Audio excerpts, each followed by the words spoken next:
വടക്കുന്നൊരു ദിവാരം വായിക, പടിഞ്ഞാറ് നത്തമനം വായിക, തെക്കുന്നൊരു തിരുവിടം വായിക, വടക്കുന്നൊരു വാപുണ്ടം വായിക, 4 ദിക്കും വായിക, 44 കോടിയും വായിക, 10 ദിക്കും വായിക, 11 മേവാതിലും വായിക, 721 ഗുരുക്കന്മാരുമാണ് കണ്ടോര് നേരത്തുണ്ടോര് പോലെ അങ്ങനെ ഒരു ദൈവത്തെ പാടി ഞാനേ മേലോകം കണ്ടു ഗുരുവേ. മുത്തപ്പനെ പാടി ഞാൻ ഒത്ത പടിഞ്ഞാറ്റിലൂടെ ഇരുത്താനിരിക്കും കാലമായ ഗുരുവിനെ ഒരുപാട് ഗുരുവേ, പരിഹരിക്കും കാലമാണ് മുത്തപ്പൻ മൂല ഒരുപാട് ഗുരുവേ. മുത്തപ്പൻ മൂല ഗുരുവിനെ പടിഞ്ഞാറ്റിലൂടെ ഇരുത്താനിരിക്കും ഗുരുവേ. നീത് ഗുരുവാണ് ഗുരുവേ, പിന്നെ ഒരുപാട് ഗുരുവേ. വലിയപ്പൻ ഗുരുവാണ് ഗുരുവേ, വലിയപ്പൻ ഗുരുവിനെ എന്റെ പടിഞ്ഞാറ്റിൽ അങ്ങനെ കൂടി ഇരുത്താനിരിക്കും ഒരുപാട് ഗുരുവേ, പിന്നെ ഒരുപാട് ഗുരുവേ. തന്റെ അപ്പൻ തന്നെ ഒരുപാട് ഗുരുവേ, അപ്പൻ തന്നെ ഒരു തിരുമനസിൽ കൂടി ഇരുത്താനിരിക്കും പിന്നെ ഗുരുവേ. നീത് ഗുരുവാണ് ഗുരുവേ, പിന്നെ ഗുരുവാണ് ഗുരുവേ. പെറ്റമ്മമാദേവി ഗുരുവാണ് ഗുരുവേ, പെറ്റമ്മമാദേവി ഗുരുവിനെ തിരുമനസിൽ കൂടി ഇരുത്താനിരിക്കും ഗുരുവാണ് ഗുരുവേ, പിന്നെ ഒരുപാട് ഗുരുവേ. ഇളയപ്പൻ ഗുരുവാണ് ഗുരുവേ, ഇളയപ്പൻ ഗുരുവിനെ ഞാൻ എൻ്റെ ഒരിടം ഭാഗം വന്നിച്ച് കാണാനിരിക്കണം പിന്നെ ഗുരുവേ. നീ ചെയ്ത് ഗുരുവാണ് ഗുരുവേ, പിന്നെ ഒരുപാട് ഗുരുവേ.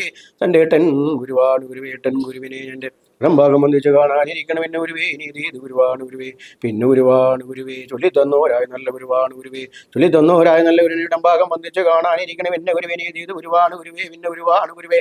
7 പരമ്പോളം ചൊല്ലിത്തന്നോ ഒരു ഗുരുവയാണ് ഗുരുവേ, ഗുരുവിലേറ്റം ഗുരുവേ. ചെയ്ത് ഗുരുവാണ് ഗുരുവേ, ഗുരുവിലേറ്റം ഗുരു 7 പരമ്പോളം ചൊല്ലിത്തന്നോ ഒരു ഗുരുവാണ് ഗുരുവേ. 7 പരമ്പോളം ചൊല്ലിത്തന്നോ ഒരു ഗുരുവിൻ്റെ അടുത്ത് ചെന്നെത്താനിരിക്കണം എൻ്റെ ഗുരുവിനെല്ലാം കൊടുക്കാന്ന് പറഞ്ഞു. ഒരു നേരത്തെ കടലോളം കഞ്ഞി വെച്ച് കൊടുക്കാനിരിക്കണം, 1 ചോറ് വെച്ച് കൊടുക്കാനിരിക്കണം. എന്നിട്ടും എൻ്റെ ഒരു മുന്നിൽ ലക്കം തെളിഞ്ഞില്ല, തെളിഞ്ഞില്ല, കുത്തിയാൻ മുളഞ്ഞു മൂളി കേട്ടില്ല എന്ന് പറഞ്ഞു. ഒരു നേരത്തുണ്ടോ ഒരു പോലെ അങ്ങനെ എൻ്റെ ഒരു എന്തെല്ലാം കൊടുക്കാന്ന് പറഞ്ഞു. ഒരു നേരത്തെ കുത്തി നടക്കാൻ 7 കമ്പുള്ള മഞ്ഞുകൾ കൊടുക്കാനിരിക്കും, ഇട്ട് നടക്കാൻ ചെരുപ്പ് കൊടുക്കാനിരിക്കും, മഞ്ഞടക്കാൻ തൊപ്പി കൊടുക്കാനിരിക്കും. എന്നിട്ടും എൻ്റെ ഒരുവിൻ്റെ ലക്കം തെളിഞ്ഞില്ല, തെളിഞ്ഞില്ല, കുത്തിയാൻ മുളഞ്ഞു മൂളി കേട്ടില്ല എന്ന് പറഞ്ഞു. ഒരു നേരത്തുണ്ടോ ഒരു പോലെ ഇങ്ങനെയും എൻ്റെ ഒരു എന്തെല്ലാം കൊടുക്കാന്ന് പറഞ്ഞു. ഒരു നേരത്തെ ചെത്തി തെളിഞ്ഞു ഒരു കള്ള് കൊടുക്കാനിരിക്കണം, കാച്ചി തെളിഞ്ഞു ഒരു കർപ്പൂറാക്ക് കൊടുക്കാനിരിക്കണം, കരിമ്പട്ട കുടർച്ച എങ്ങനെ കൊടുക്കാനിരിക്കണം. എന്നിട്ടും എൻ്റെ ഒരു ലക്കം തെളിഞ്ഞില്ല, തെളിഞ്ഞില്ല, കുത്തിയാൻ പൊളിഞ്ഞു മൂളി കേട്ടില്ല എന്ന് പറഞ്ഞു. ഒരു നേരത്തുണ്ടോ ഒരു പോലെ ഇങ്ങനെ എൻ്റെ ഒരു ഗുരുവിൻ്റെ ആദിയും പൂതിയും തീരാത്ത നേരത്ത് ഞാൻ എൻ്റെ ഒരു ഗുരുവിനെ വിളിച്ച് പല കൊടുത്തു. ഒരു നേരത്തെ എൻ്റെ ഗുരുവിൻ്റെ ലക്കം തെളിഞ്ഞു പോയി, തെളിഞ്ഞു പോയി, കുത്തിയാൻ പൊളിഞ്ഞു മൂളി കേട്ട് പോയി. ഒരു നേരത്തെ എൻ്റെ ഗുരുവിന് ആനത്തുള്ള മനെ ചൊല്ലിത്തരാനിരിക്കണം, എൻ്റെ ഒരു ആലത്തിൽ തൊല്ലിത്തന്ന ഒരു നേരത്തെ ഞാൻ എൻ്റെ പോലെ അങ്ങനെ കായാ മണി പോലെ അങ്ങനെ മനസ്സിലാകാനിരിക്കണം. എൻ്റെ ഗുരു എനിക്ക് തൊല്ലിത്തന്നോ ചൊല്ലും വരുമ്പോൾ ഞാൻ എടുത്ത് വിളയാടും നേരത്തെ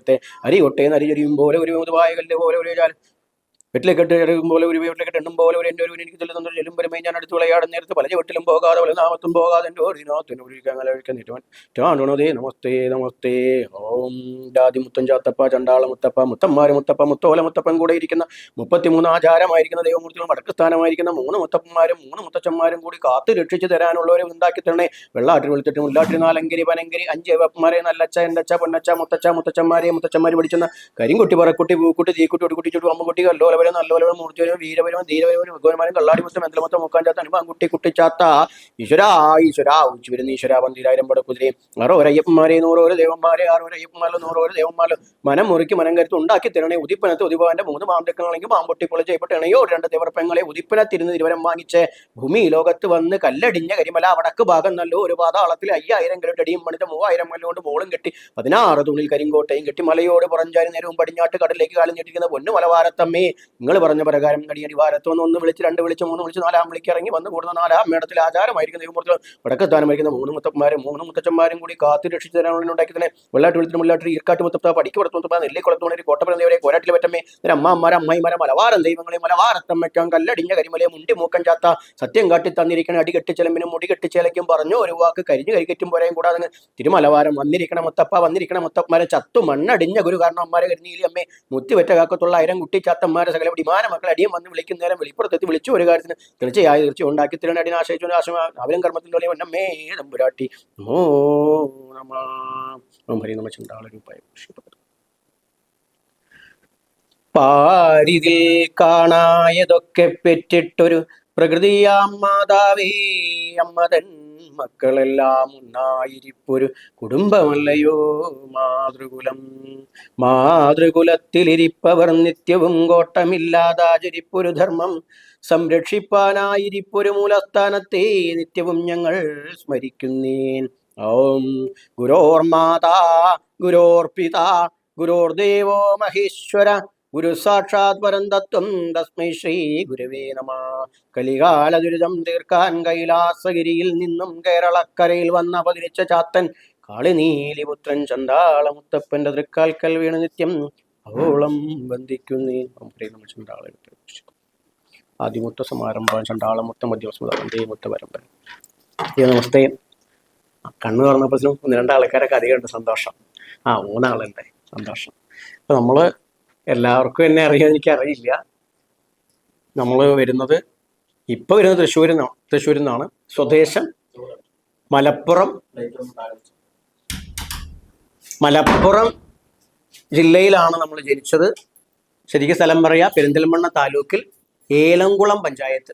ഏലംകുളം എന്ന് പറഞ്ഞാൽ EMS നമ്പൂതിരിപ്പാട്, ഏലംകുളം മനക്കൽ ശങ്കരൻ നമ്പൂതിരിപ്പാടിന്റെ മനയ്ക്ക് തൊട്ടന്നെയാണ്, തൊട്ട് മുന്നിലാന്നുള്ള പോലെ തന്നെ പറയാം. അവിടെയാണ് നമ്മൾ ജനിച്ചത്. പിന്നീട് ഈ ആധ്യാത്മിക യാത്രയുടെ ഭാഗമായിട്ട് ഒരുപാട് സ്ഥലത്ത് കൂടെ നടന്ന് ഇപ്പോൾ പാലക്കാട് കഴിഞ്ഞ് തൃശ്ശൂരാണ് ഇപ്പം നമുക്കൊരു സ്ഥാപനം. ഇപ്പം ഞാൻ കുറച്ച് ദിവസങ്ങളായിട്ട് മാസങ്ങളായിട്ട് തൃശ്ശൂരുണ്ട്. പക്ഷെ നമ്മൾ ആരൂഢം ഏകദേശം ഉറപ്പിച്ചിരിക്കുന്നത് പാലക്കാട് തന്നെയാണ്. അത് കല്ലടിക്കോടും അതുപോലെ തന്നെ അട്ടപ്പാടിയും 2 മലകളെ ബന്ധപ്പെടുത്തിയിട്ടാണ് നമ്മൾ ആശ്രമത്തിലെ ഒരു ആരൂഢം ഉറപ്പിച്ചിരിക്കുന്നത്. പിന്നെ ഇപ്പോൾ ഇങ്ങനെയൊക്കെയാണ്.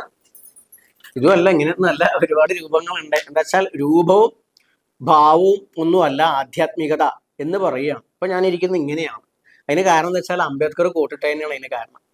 നമ്മൾ കോട്ടിടുന്നത് എന്തിനാ വെച്ചാൽ നമ്മുടെ സാമ്പത്തിക സ്ഥിതി കാണിക്കാൻ വേണ്ടിയിട്ടല്ല. അംബേദ്കർ കോട്ടിടുകയും ഗാന്ധി കോട്ട് അഴിക്കുകയും ചെയ്തിട്ടുണ്ട്. നിങ്ങൾ ശ്രദ്ധിച്ചിട്ടുണ്ടാവും അത്. സാമൂഹിക സ്ഥിതി നോക്കുമ്പോൾ ഗാന്ധി എന്താ പറയാ, വൈശ്യനാണ് ഗാന്ധി കേട്ടോ. ഞാൻ സമുദായം പറയുന്നത് വൈശ്യനാണ് ഗാന്ധിജി. പക്ഷെ ഗാന്ധി എന്ത് ചെയ്തു? ഗാന്ധി ആ ഒരു പ്രഭുത്വം പ്രകടമാക്കുന്നതൊക്കെ ഉപേക്ഷിച്ചു.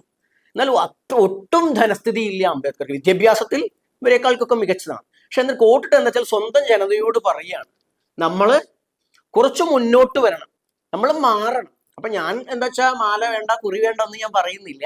സാമൂഹികമായിട്ട് നമ്മുടേതായിരിക്കുന്ന ആധ്യാത്മിക മണ്ഡലം, നമ്മുടെ അനുഷ്ഠാന പദ്ധതികൾ, ഇത് സമൂഹം നോക്കിക്കാണുന്നത് എങ്ങനെയാ? സമൂഹം മാത്രമല്ല, നിയമവ്യവസ്ഥ പോലും നമ്മളുടെ ആചാരാനുഷ്ഠാനങ്ങളെ നോക്കിക്കാണുന്നത് മന്ത്രവാദം, കൂടോത്രം, ആഭിചാരം, ഇത്തരം കാര്യമായിട്ടാണ്. മന്ത്രവാദം ഒരു ദോഷപ്രയോഗമല്ല. പക്ഷെ മന്ത്രവാദം ഇന്ന് പറയുന്നത് ഒരു മോശമായിട്ടാണ്. നമ്മളെയൊക്കെ പറയാം മാന്ത്രികന്മാരെന്നാ പറയാം. നമ്മൾ ഉപയോഗിക്കുന്ന പൂജാപദ്ധതിയുടെ പേര് മാന്ത്രികം എന്നാ പറയാം. മാന്ത്രികം എന്നാണ് ചരിത്രകാരന്മാരൊക്കെ മാന്ത്രികം എന്നാ പറഞ്ഞിരിക്കുന്നത്. പക്ഷെ അതിന്റെ വിഷയം എന്താ വെച്ചാൽ, ഞാൻ സ്വതവേ പറയാറുണ്ട്, കലാഭവൻ മണി പറഞ്ഞ പോലെ, ഈ കാശുള്ളവൻ ഇട്ട് കഴിഞ്ഞാൽ ഭർമ്മൂടയും ഇല്ലാത്തവൻ ഈ കളസം എന്ന് പറയുന്ന പോലെ, നമ്മൾ ഉപയോഗിക്കുമ്പോൾ അത് മാന്ത്രികം, എന്നാൽ മറ്റു ചിലർ ഉപയോഗിക്കുമ്പോൾ അത് തന്ത്രം, തന്ത്രി എന്നൊരു രണ്ടും ഒന്നെ. തന്ത്രി, തന്ത്രം, ഓദിക്കാൻ, വൈദികൻ എന്നൊക്കെ പല പേരിലാണ് ഇത് വിളിക്കപ്പെടുക അല്ലേ? നമ്മൾ സമൂഹത്തിൽ കേട്ടാൽ പറ്റും. പക്ഷെ അവരൊരു പ്രത്യേക, ഇപ്പൊ ക്രൈസ്തവരായാലും ശരി വൈദികൻ എന്നൊക്കെ വിളിക്കാം.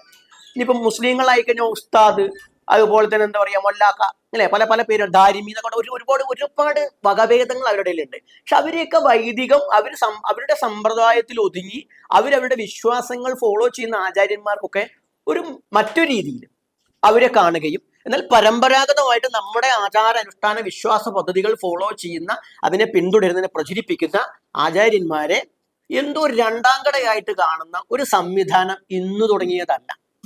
ഇതിന് ഒരുപാട് ചരിത്രത്തിന്റെ, ഇത്രത്തോളം മാനവ ചരിത്രം ഉണ്ടോ ആ അടിമത്വ സമ്പ്രദായം വരുന്നത്. അടിച്ചമർത്തപ്പെട്ട ഒരു സമൂഹം ഉണ്ടാകുന്ന കാലം തൊട്ടിട്ട് അടിച്ചമർത്തപ്പെട്ടവർ, ഞാൻ സ്വതവേ പറയാറുണ്ട്, നമ്മുടെ ആളുകളുടെ ഒരു കാര്യം ചോദിച്ചാൽ നിങ്ങൾ എവിടുന്നാ വരുന്ന വെച്ചാൽ ആദ്യം പറയാ ഇന്ന മനക്കിലെ പണിക്കാരായിരുന്നു എന്നാ പറയാ. ഈ ചരിത്രം ഇന്ന മനക്കാരുടെ പണിക്കാരായിരുന്നു ചരിത്രമാണ് പലപ്പോഴും. ഇതിൽ പല സമുദായക്കാരുണ്ട് എനിക്കറിയാം. പക്ഷെ ഞാൻ SC ST വിഭാഗങ്ങളെ ഊന്നിക്കൊണ്ടാണ് സംസാരിക്കുന്നത്.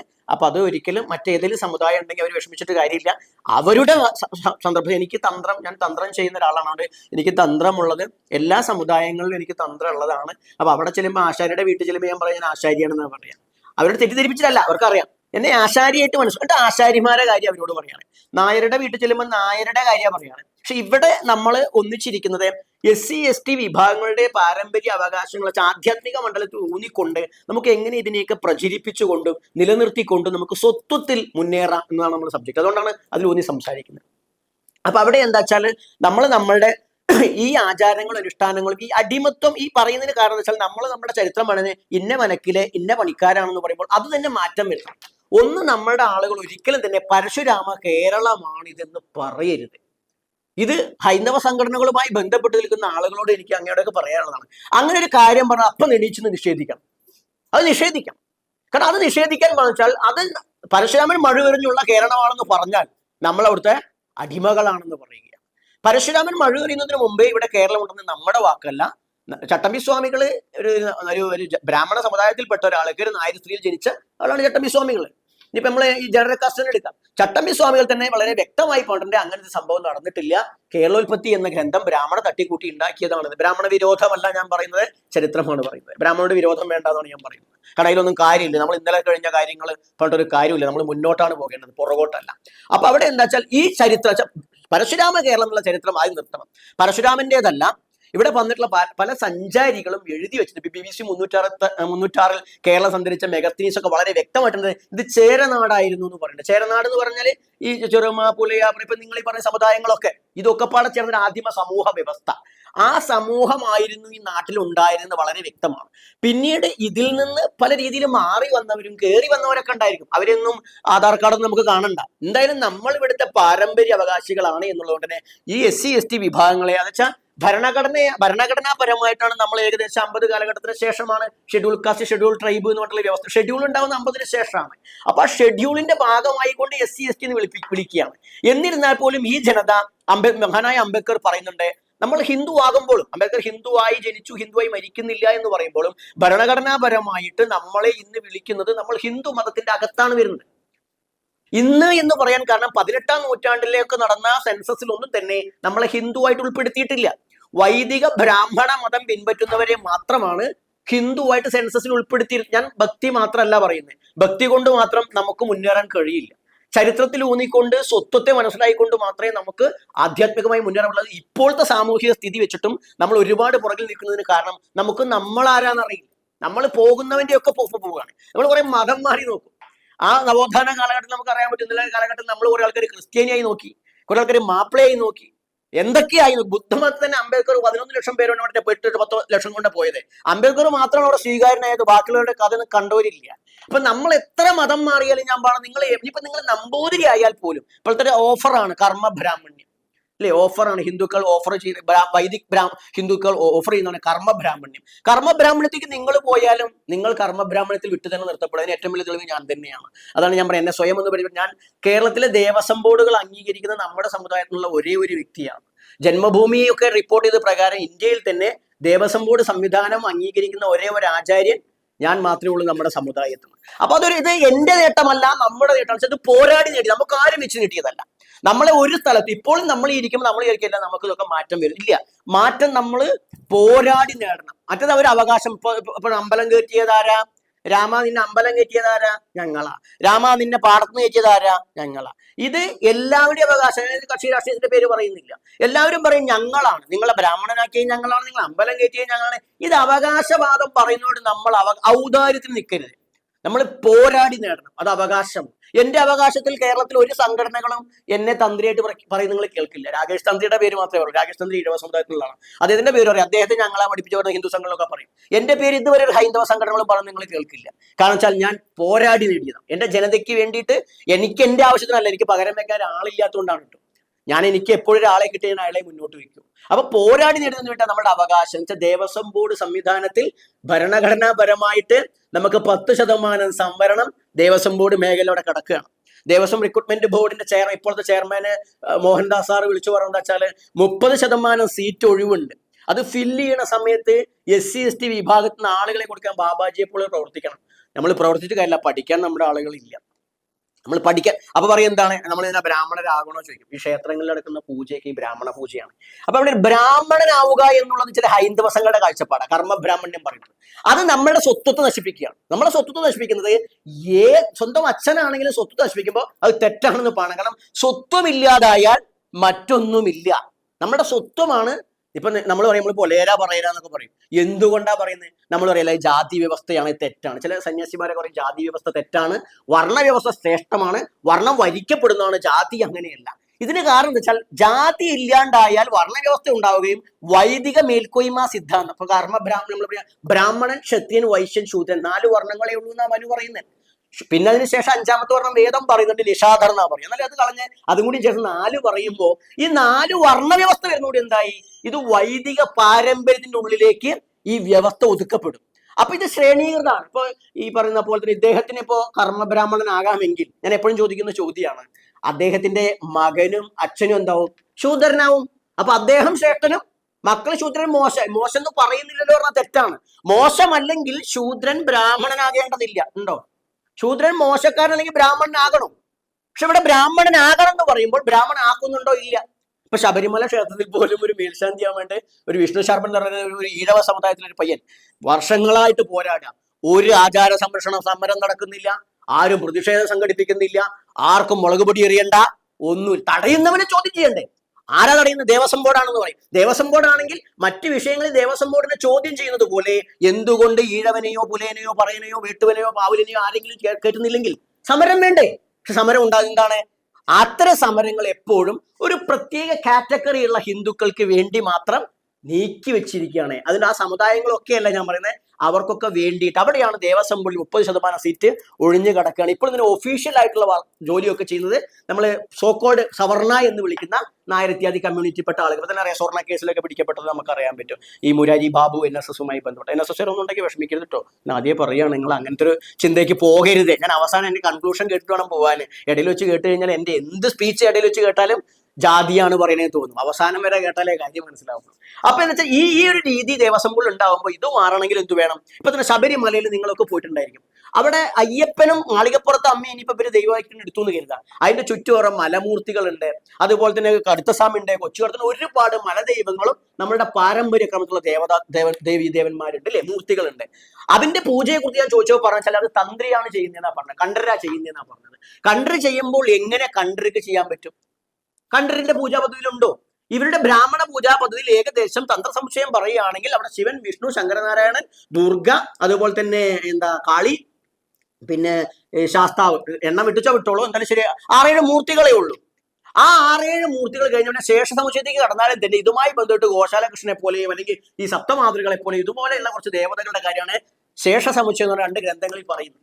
ഈ 2 ഗ്രന്ഥങ്ങളാണ് ഇപ്പൊ ആലുവയിലെ തന്ത്രവിദ്യാപീഠം എന്നാണ്. തന്ത്രവിദ്യാപീഠത്തിൽ പോലും പഠിപ്പിക്കുന്നത് ഇതാണ്. എല്ലാ ഹിന്ദുക്കളെയും പഠിപ്പിക്കുന്നതായിട്ട് ഇതുവരെ അതും ഞാൻ ആദ്യം പറഞ്ഞത്. അതൊക്കെ വെറും തെറ്റായ ധാരണ പ്രചരിപ്പിക്കട്ടെ. നമ്മൾ മനസ്സിലാക്കണം, ഞാൻ കേരളത്തിൽ ആദ്യത്തെ തന്ത്രി ആവണമെങ്കിൽ, ദേവസ്വം ബോർഡ് എനിക്ക് തന്ത്രി ആവണമെങ്കിൽ ഞാൻ പഠിച്ചത് എവിടെയായിരിക്കണം? അങ്ങനെയാണെങ്കിൽ ആലുവ തന്ത്രവിദ്യാപീഠത്തിലായിരിക്കണം. ആലുവ തന്ത്രവിദ്യാപീഠത്തിൽ ജാതി കൊണ്ട് മാത്രം സീറ്റ് നിഷേധിക്കപ്പെട്ട ഒരാളാണ് ഞാൻ. ആലുവ തന്ത്രപീഠത്തിൽ എന്താണ് ക്വാളിഫിക്കേഷൻ എനിക്ക് അറിയില്ലല്ലോ. ആലുവ തന്ത്രപീഠത്തിൽ സീറ്റ് കിട്ടാനുള്ള ക്വാളിഫിക്കേഷൻ അവിടുത്തെ നിയമം വെച്ചാൽ അങ്ങനെയാണ് മാധവജിയുള്ള കാലത്ത്. എന്ന് വെച്ചാൽ അശ്വലായന ഗൃഹ്യസൂത്ര പ്രകാരം എങ്കിലുമുള്ള ഉപനയനാദി സമാവർത്തനങ്ങൾ കഴിഞ്ഞ ഏതൊരു ഹിന്ദുവിനും ഈ ഉപനയനം ചെയ്യൊക്കെ നമ്മുടെ സമുദായത്തിൽ പൂണൂല് പാരമ്പര്യ ക്രമത്തിൽ പൂണൂലുണ്ടോ? ഇല്ല. അപ്പോൾ അത് ചെയ്യണം എന്ന് പറഞ്ഞാൽ നിങ്ങളോട് പറയാണ്, പൊന്നാനിയിൽ നിങ്ങൾക്ക് പള്ളിയിലെ മുക്കറിയാക്കാം, പക്ഷെ നിങ്ങൾ സുന്നത്ത് നടത്തിയിട്ട് ഇസ്ലാം കാര്യം ഇമാം കാര്യം കേൾക്കണം എന്ന് പറയുന്നതിന്റെ അർത്ഥം എന്താ? നിങ്ങളുടെ സമുദായത്തിൽ നിന്നുകൊണ്ട് നിങ്ങളെ മുക്രിയാക്കുന്നതാണോ? മതം മാറിയാൽ മുക്രിയാക്കുന്നതാണോ?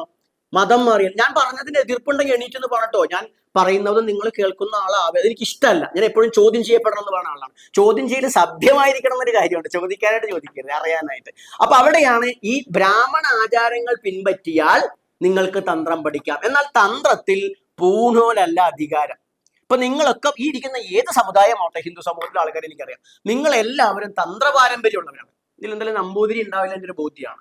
ബാക്കി നമ്പൂതിരിയതിലെ ആളുകളെല്ലാം തന്ത്രപാരമ്പര്യമുള്ളവർ. വെച്ചാൽ തന്ത്രത്തിൽ പൂണൂലിനല്ല പ്രാധാന്യം, ഉപദേശത്തിനാണ്. അച്ഛൻ അല്ലെങ്കിൽ ഗുരു ഒരാൾക്ക് ചിലപ്പോൾ വെള്ളം കുടിച്ചിട്ട് പല ഗ്ലാസ് കള്ളു കൊടുത്തിട്ടായിരിക്കും, അല്ലെങ്കിൽ തുപ്പിയിട്ടായിരിക്കാം. ഇങ്ങനെ പല രീതിയിലാണ്. വീട്ടിലേക്ക് പുറത്തുനിന്ന് പിടിച്ചിട്ട് ഉറച്ചു വിടുമ്പോൾ പിടിച്ചിട്ട് ഇനി നെയ്യാണ്, അല്ലെങ്കിൽ ആ മറ്റേ ചൂരലുണ്ടാവും കയ്യിൽ. ഇപ്പൊ ഞാൻ സ്വതവേ കൊണ്ടുനടക്കാൻ ഉണ്ട്, എൻ്റെ കയ്യിൽ ഉണ്ടാവാറുണ്ട്. അത് കൊടുക്കും. അങ്ങനെ എന്തെങ്കിലും ഒരു ഉപാധി. എപ്പോൾ കുടിക്കുന്ന കള്ളായിരിക്കും, അല്ലെങ്കിൽ കഞ്ഞിയായിരിക്കാം, അല്ലെങ്കിൽ ഒരു മീൻചാറ തൊട്ട് നക്കിട്ടോ കൊടുക്കായിരിക്കാം. അങ്ങനെ എന്തെങ്കിലും ആയിട്ട് ഇവന് കൊടുക്കുന്ന ആ സമ്പ്രദായത്തിലാണ് നമ്മൾ ഇന്ന് സംസ്കൃത ഭാഷമാണ് ദീക്ഷ. ദീക്ഷ എന്ന് പറഞ്ഞാൽ ദൃഷ്ടി പതിപ്പിക്കുക എന്നാണ്. അത് തന്ത്രശാസ്ത്രമാണ്. ഗതം ശൂദ്രസ്യ ശൂദ്രത്വം വിപ്രസ്യാപീച്ച വിപ്രത ദീക്ഷാ സംസ്കാര സമ്പന്ന ജാതിഭേദന വിദ്യത്തെ. അതായത് ഒരുത്തൻ താന്ത്രികനാവണമെങ്കിൽ ഇതുപോലുള്ള ദീക്ഷ കിട്ടിയാൽ മതി, പൂണോലല്ല. ആ ദീക്ഷ കിട്ടിയാലോ ഗതം ശൂദ്രസ്യ ശൂദ്രത്വം, അവൻ ശൂദ്രനാണെങ്കിൽ ശൂദ്രത്വം പോകും. വിപ്രസ്യാപീച്ച വിപ്രത, വിപ്രനാണെങ്കിൽ നമ്പൂതിരിയാണെങ്കിൽ അവന്റെ നമ്പൂരിത്വം പോകും. അവസാനിക്കുന്ന എന്താ? ഒരു മനുഷ്യനാണ്. ആ മനുഷ്യനെ പറഞ്ഞത് ശിവം എന്നാണ് പറയുന്നത്. ശിവത്വം കൈവരിച്ച ആളെ.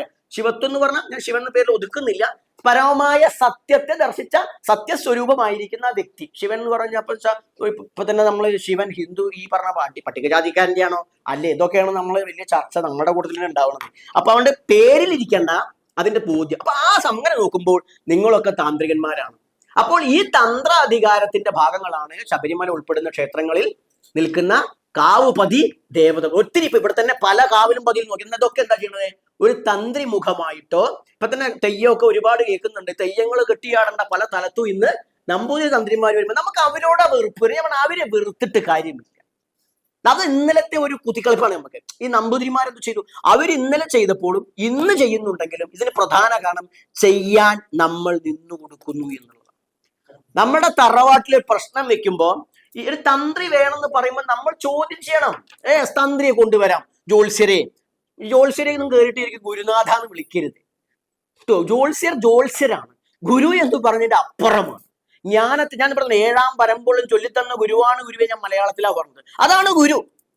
ആ നമ്മുടെ അറിവിനെ തരുന്ന ആ ഗുരുവാണ് ഗുരു. ബാക്കിയുള്ളവരൊക്കെ ജ്യോത്സ്യരെ എന്ന് വിളിച്ചാൽ മതി. ആ പറഞ്ഞ ജ്യോത്സ്യരെ ആരാണ് തന്ത്രി, എന്താണ് തന്ത്രി? അപ്പൊ അയാൾ ഇന്ന മെനക്കെത്തി അതെങ്ങനെ ശരിയാകും?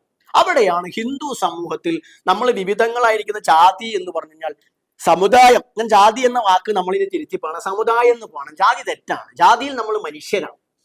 ജാതിയിൽ നമ്മൾ മനുഷ്യരാണ്. ആണും പെണ്ണും ഉള്ളൂ. നമ്മൾ ഇപ്പൊ ട്രാൻസ്ജെൻഡർ പോലും ഉണ്ടെങ്കിലും ഈ കാറ്റഗറിയിലേ വരുള്ളൂ. അപ്പോൾ നമ്മൾ ഇനി സമുദായം എന്ന വാക്ക് തന്നെ പറഞ്ഞുകൊണ്ടിരിക്കണം. സമുദായം, ജാതി തെറ്റാണ്, ആ വാക്ക് തെറ്റാണ്. സമുദായം, ആ സമുദായം എന്താണ്? സമമായി ഉദയം ചെയ്തതാണ്.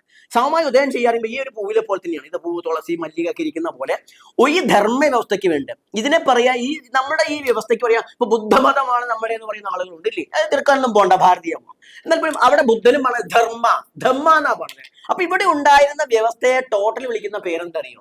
ധർമ്മം എന്നാ വിളിക്കുക. ധർമ്മം ധാര്യതേ ഇതി ധർമ്മ. ഓരോരുത്തരും സ്വീകരിച്ച് നടപ്പിലാക്കേണ്ട പ്രകൃതിദത്തമായ വ്യവസ്ഥയ്ക്ക് വേണവരാണ് ധർമ്മ. അതെന്താണ് ധർമ്മം? ഞാൻ കന്നൂട്ടാൻ പോണന്റെ മകനാണ്, ഞാനും കന്നൂട്ടാൻ പോണത്, അതല്ല ധർമ്മം. നിങ്ങളുടെ സ്വഭാവത്തിനനുസരിച്ച് നിങ്ങൾക്ക് ഇഷ്ടപ്പെട്ട മേഖല കഴിഞ്ഞാൽ അത് സത്യസന്ധമായി ചെയ്യുക, അർപ്പണ മനോഭാവത്തോടു കൂടി. ഇതാണ് ധർമ്മ. ആ ധർമ്മത്തെ അത് നാശമില്ലാത്ത എന്ന അർത്ഥത്തിൽ നമുക്ക് വേണമെങ്കിൽ സംസ്കൃതം ചേർത്താൽ സനാതന ധർമ്മ എന്ന് പറയാം. അത് വിവേകാനന്ദ എന്താ പറയാ, നാരായണ ഗുരുദേവനും പറഞ്ഞു നാരായണ ഗുരുദേവന്റെ ധർമ്മം സനാതനാണ്. ബുദ്ധനും പറഞ്ഞു എന്റെ ധർമ്മം സനാതന. പക്ഷെ ആ സനാതന ധർമ്മം ഈ വേദിക് ബ്രാഹ്മണിക് ധർമ്മമല്ല എന്ന് ചേർത്ത് പറയാൻ നമ്മൾ തയ്യാറാണ്. ഇവിടെ മതത്തിന്റെ വ്യവസ്ഥയ്ക്ക് വരുന്നത് സെമിറ്റിക് മതങ്ങൾ കടന്നു വന്നപ്പോൾ അവർ ഈ പറഞ്ഞ ഇസ്ലാം മതം, ക്രിസ്ത്യൻ മതം എന്ന് പറയുമ്പോൾ നമുക്ക് പറയാൻ ഈ സാധനം ഇല്ല. അപ്പൊ ഇതിനെക്കെപ്പാടെ ചേർത്താണ് ഹിന്ദു എന്ന് പറഞ്ഞത്. മനസ്സിലായില്ലേ? ആ ഹിന്ദുവിൽ മതത്തിന്റെ വ്യത്യാസം എന്താ? ഇപ്പൊ മുസ്ലിങ്ങളുടെ ആചാരങ്ങളും ക്രൈസ്തവരുടെ ആചാരങ്ങളും അബ്രഹാമിക് മതത്തിൽ നിന്ന് വന്നതാണ്. അബ്രഹാമിന്റെ സന്തതങ്ങളാണ്. അപ്പൊ അതിൽ നിന്ന് വന്നിട്ടുള്ള, എന്നാൽ അവര് വേറെ മതമായിട്ടാ പറയാ ഇല്ലേ? എന്തുകൊണ്ടാ? ആചാര വ്യത്യാസങ്ങളെ കൊണ്ടാണ്. അങ്ങനെ വരുമ്പോ ഓരോ സമുദായം എന്ന് പറഞ്ഞതാണ്. എങ്ങനെ സമുദായങ്ങൾ വ്യത്യാസമായിരിക്കുന്നത്? കല്യാണം വേറെ ആയിരിക്കും, മരണം വേറെ ആയിരിക്കും ഇല്ലേ? ചടങ്ങുകൾ പറയാം. ശാവർഗം മരിക്കണം വെച്ചിട്ട് തന്നെ മരിക്കുള്ളൂ ഇല്ലേ? കല്യാണം കഴിക്കുമ്പോൾ ഇങ്ങനെയൊക്കെ തന്നെ. ബാക്കി ചടങ്ങുകളൊക്കെ കുട്ടികളുണ്ടാവലൊക്കെ ഒരുപോലെ തന്നെയാണ്. പക്ഷെ ആചാരത്തിലെ വ്യത്യാസം, ഈ ആചാര വ്യത്യാസങ്ങൾ കൊണ്ടാണ് സമുദായങ്ങളുണ്ട്. അപ്പൊ സത്യത്തിൽ അതൊക്കെ ഓരോ മതങ്ങളാണ്. മനസ്സിലായില്ലേ? ഈ വർണ്ണങ്ങളാണെങ്കിലും ഇങ്ങനെയൊക്കെ തന്നെ അവരൊക്കെ ആചാര വ്യത്യാസങ്ങളുണ്ട്. അപ്പൊ ഈ പറയുന്ന വ്യവസ്ഥ ഒരു പുലയനോ പറയനോ വേട്ടുവനോ നിലനിൽക്കണമെങ്കിൽ അവരുടേതായിരിക്കുന്ന ആചാരങ്ങൾ നിലനിൽക്കണമെന്ന് ബോധ്യം വേണം. അതിൽ തന്നെ SC ST വിഭാഗങ്ങളുടെ പ്രത്യേകത, വ്യവസ്ഥാപിതമായി ഇന്നലകളിൽ പറയപ്പെടുന്ന ഹിന്ദു മതത്തിന്റെ ആചാരങ്ങളിൽ നിന്നും വിശ്വാസങ്ങളിൽ നിന്നും ഒത്തിരി മാറിയാണ് നമ്മളുടെ ആചാരങ്ങളും വിശ്വാസങ്ങളും. അവരുമായിട്ട് സത്യത്തിൽ ഒരു പുലബന്ധം നമുക്കുണ്ടായിരിക്കില്ല. അതിൽ തന്നെ മദ്യ, മത്സ്യ, മാംസാദികൾ പലപ്പോഴും ആചാരദ്രവ്യങ്ങളാണ്. ഈ പൂജാ പദ്ധതിയുടെ ദ്രവ്യങ്ങൾ ചേരുന്നത് കൊണ്ട് അതിലെ വ്യവസ്ഥാപിത ലോകം, ഞാൻ വ്യവസ്ഥാപിത എന്ന് പറഞ്ഞത് ഈ ടെക്സ്റ്റുകൾ ഉള്ളത് കൊണ്ടാണ് വ്യവസ്ഥാപിത. അതായത് മറ്റേ വ്യവസ്ഥ ഇല്ല എന്നാ പറയാം. വ്യവസ്ഥ ഇല്ലാന്ന സംഭവം ഇല്ല. അപ്പൊ വ്യവസ്ഥാപിത ലോകം അതിനെ കൗള ആചാരം, കൗള മാർഗം എന്നാ പറയാം. അപ്പൊ നമ്മളുടെ ടോട്ടൽ നമ്മളുടെ ആചാരങ്ങൾ നോക്കുമ്പോൾ നമ്മൾ കൗള മാർഗത്തിലൂടെയാണ് സഞ്ചരിക്കുക. കൗളമാർഗം സാക്ഷാൽ പരമേശ്വരനാൽ ഉപദേശിക്കപ്പെട്ടതാണ്. വേദങ്ങൾ ബ്രഹ്മാവിൽ നിന്നുണ്ടായി എന്നും അത് ചാതുർവർണ്ണ വ്യവസ്ഥയാണെന്നും വന്ന് മറ്റുള്ളവർക്കൊക്കെ അപ്രാപ്യമാകുമ്പോഴും തന്ത്രം വിശാലമാണ്, എല്ലാവർക്കും പറ്റും. അതിന്റെ ശുദ്ധ തന്ത്രം എന്ന് പറഞ്ഞാൽ മദ്യം, മത്സ്യ, മാംസാദികൾ കൊണ്ടുള്ള പൂജ ചേർന്നതാണ് നമ്മളുടെ പൂജാ പദ്ധതി.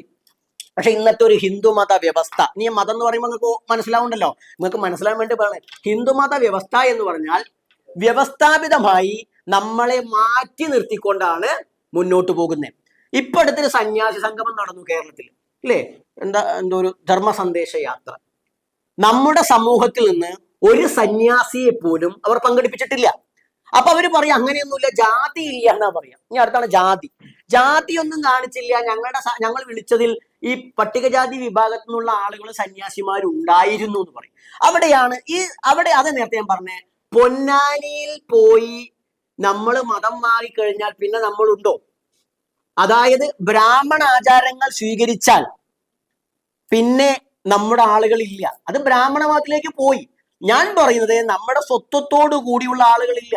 അവിടെ എന്താണ്, ശങ്കരാചാര്യ പരമ്പരയിൽ നിന്നുള്ള സന്യാസിമാർ മാത്രം നടത്തിയിട്ട് നമ്മളോട് നിർദ്ദേശിക്കുകയാണ്, നിങ്ങൾക്ക് 4 കുട്ടികൾ വേണം, ഒരു കുട്ടിയെ ഞങ്ങൾക്ക് തരണം. സുരേഷ് ഗോപി മറ്റേ തൃശ്ശൂർ എടുക്കുന്ന പറഞ്ഞ പോലെ ഞാൻ ഇതിനൊന്നും എതിരല്ല കേട്ടോ, ഞാൻ പറയട്ടെ, ഞാൻ എടുക്കുന്ന 4 കുട്ടികളാണ്. ഇപ്പൊ ഇന്നലെ ഞാൻ കണ്ടിച്ച ഒരാൾ, ഒരു നായർ തന്നെയാണ്, തൃശ്ശൂർ ഒരു ഫോളോവർ, നമ്മളൊരു നായർ സമൂഹത്തിൽപ്പെട്ട ആൾ, കുറെ വർഷങ്ങളായി അദ്ദേഹം ഒരു പോസ്റ്റ് അയച്ചു തന്നിരിക്കുക, ബാബാജി ഇതൊന്ന് കാണും, ഇന്നത്തെ തിരുവനന്തപുരത്ത് ഒരു ഹിന്ദു ആത്മഹത്യ ചെയ്തിരിക്കുക, 4 കുട്ടികളെ ഉണ്ടാക്കണം, പിന്നെ അതുപോലെ തന്നെ എന്താ പറയാ, ഈ ഷർട്ട് ഇടാൻ പാടില്ല, ഇതൊക്കെയാണ് ചർച്ച. പക്ഷെ ഹിന്ദുവിന്റെ പട്ടിണി ഇപ്പോഴും മാറിയിട്ടില്ല. ഈ പട്ടിണി മാറ്റാൻ പറ്റണ്ടേ നമുക്ക്? അപ്പൊ അതുകൊണ്ട് ബാബാജി ഇതെന്ന് പറഞ്ഞ ഞാൻ ഇനി പറയാനില്ല. എന്തിന് ഇവരോട് വെറുതെ കുത്തിയിട്ട് കാര്യങ്ങൾ, നമ്മൾ ഇങ്ങനെ കുറച്ച് കാര്യങ്ങളോട് സ്വയം തിരിച്ചറിയാൻ വേണ്ടത്. അപ്പൊ അവിടെയാണ് ഹിന്ദു മതത്തിൽ നമ്മുടെ കാര്യം വേണ്ട നമ്മളാണ്. നമ്മുടെ ആചാരങ്ങൾ നിർത്തലാക്കാൻ വേണ്ടിയിട്ട് പോലും നമ്മുടെ ആര്യ സമാജക്കാരൊക്കെ എത്രയോ തവണ ഹൈക്കോടതിയും സുപ്രീം കോടതിയും സമീപിച്ചു കഴിഞ്ഞു. ഈ മദ്യ മത്സ്യ മാംസാദികൾ കൊണ്ടുള്ള പൂജ, മദ്യം പൂജയ്ക്ക് വെക്കാനേ ഞാനും പറയുള്ളൂ, കുടിക്കാൻ ഞാൻ ഒരിക്കലും പറയാറില്ല. ഇനി മാംസം എന്ന് പറയുന്നത് ഭക്ഷണമാണ്, ഇല്ലേ? ഈ രാജ്യത്തും പുറത്തൊക്കെ ഭക്ഷണമാണ്. ഈ സാധനം പോലുള്ള പൂജകൾ വേണ്ട, നിരോധിക്കപ്പെടണം എന്ന് പറഞ്ഞത് നമുക്കെതിരെ പോകുന്നത് ഒരു മറ്റ് മതസ്ഥരല്ല, ഈ ഹിന്ദു മതത്തിൽ തന്നെയുള്ള വൈഷ്ണവിസം ഫോളോ ചെയ്യുന്ന ആളുകളാണ്. ഇപ്പൊ തന്നെ സന്യാസഭയെ ഞാൻ പറയാൻ കാരണം, ഞാൻ സന്യാസഭയിൽ പോയിട്ട് നമ്മളെ കൂട്ടത്തിലുള്ള അതും തന്നെ ഒരു മഹാഭാഗ്യം കിട്ടിയത്, ഞാൻ ഒരു കഴിഞ്ഞ തവണ തൃശ്ശൂരിൽ ഒരു സന്യാസംഗമം നടന്നു, എല്ലാ സന്യാസിമാരെയും പങ്കെടുപ്പ്. ഞാൻ ചെന്നിട്ട് ഇതുപോലെ നിങ്ങളെ പോലെ അവിടെ ഇരിക്കുകയാണ്, ഞാൻ ക്ഷണിക്കപ്പെട്ട് ചെന്നതാണ്. കേരളത്തിലെ മുഖ്യമായ ഒരു സന്യാസി അവസാനം പറഞ്ഞു, ബാബാജി വരേണ്ടതില്ല, ബാബാജി ഇപ്പൊ എന്തിനാ വിളിച്ചേ എന്നൊക്കെ ചോദിച്ചു. പേര് ഞാൻ പറഞ്ഞില്ല സ്വാമിയുടെ, അറിയുന്നവർക്ക് അറിയാം, അല്ലാത്തവർക്ക് അറിയണ്ട. ബാബാജി ഇതിനെ വിളിച്ചേ, ബാബാജി വരേണ്ട ആവശ്യമില്ല. അപ്പൊ മറ്റു ചില ആളുകൾ, ഈ ഹൈന്ദവ സംഘങ്ങളുമായി ബന്ധപ്പെട്ട ആളുകൾ പറഞ്ഞു, കാരണം ഇതിലൊക്കെ ഉണ്ട് ഈ നമ്മുടെ സ്നേഹമുള്ള ആൾക്കാരുണ്ട്, അപ്പൊ പറഞ്ഞു ബാബാജി ചെന്നില്ലെങ്കിൽ ബാബാജി ചെന്നില്ല എന്ന് പറയും.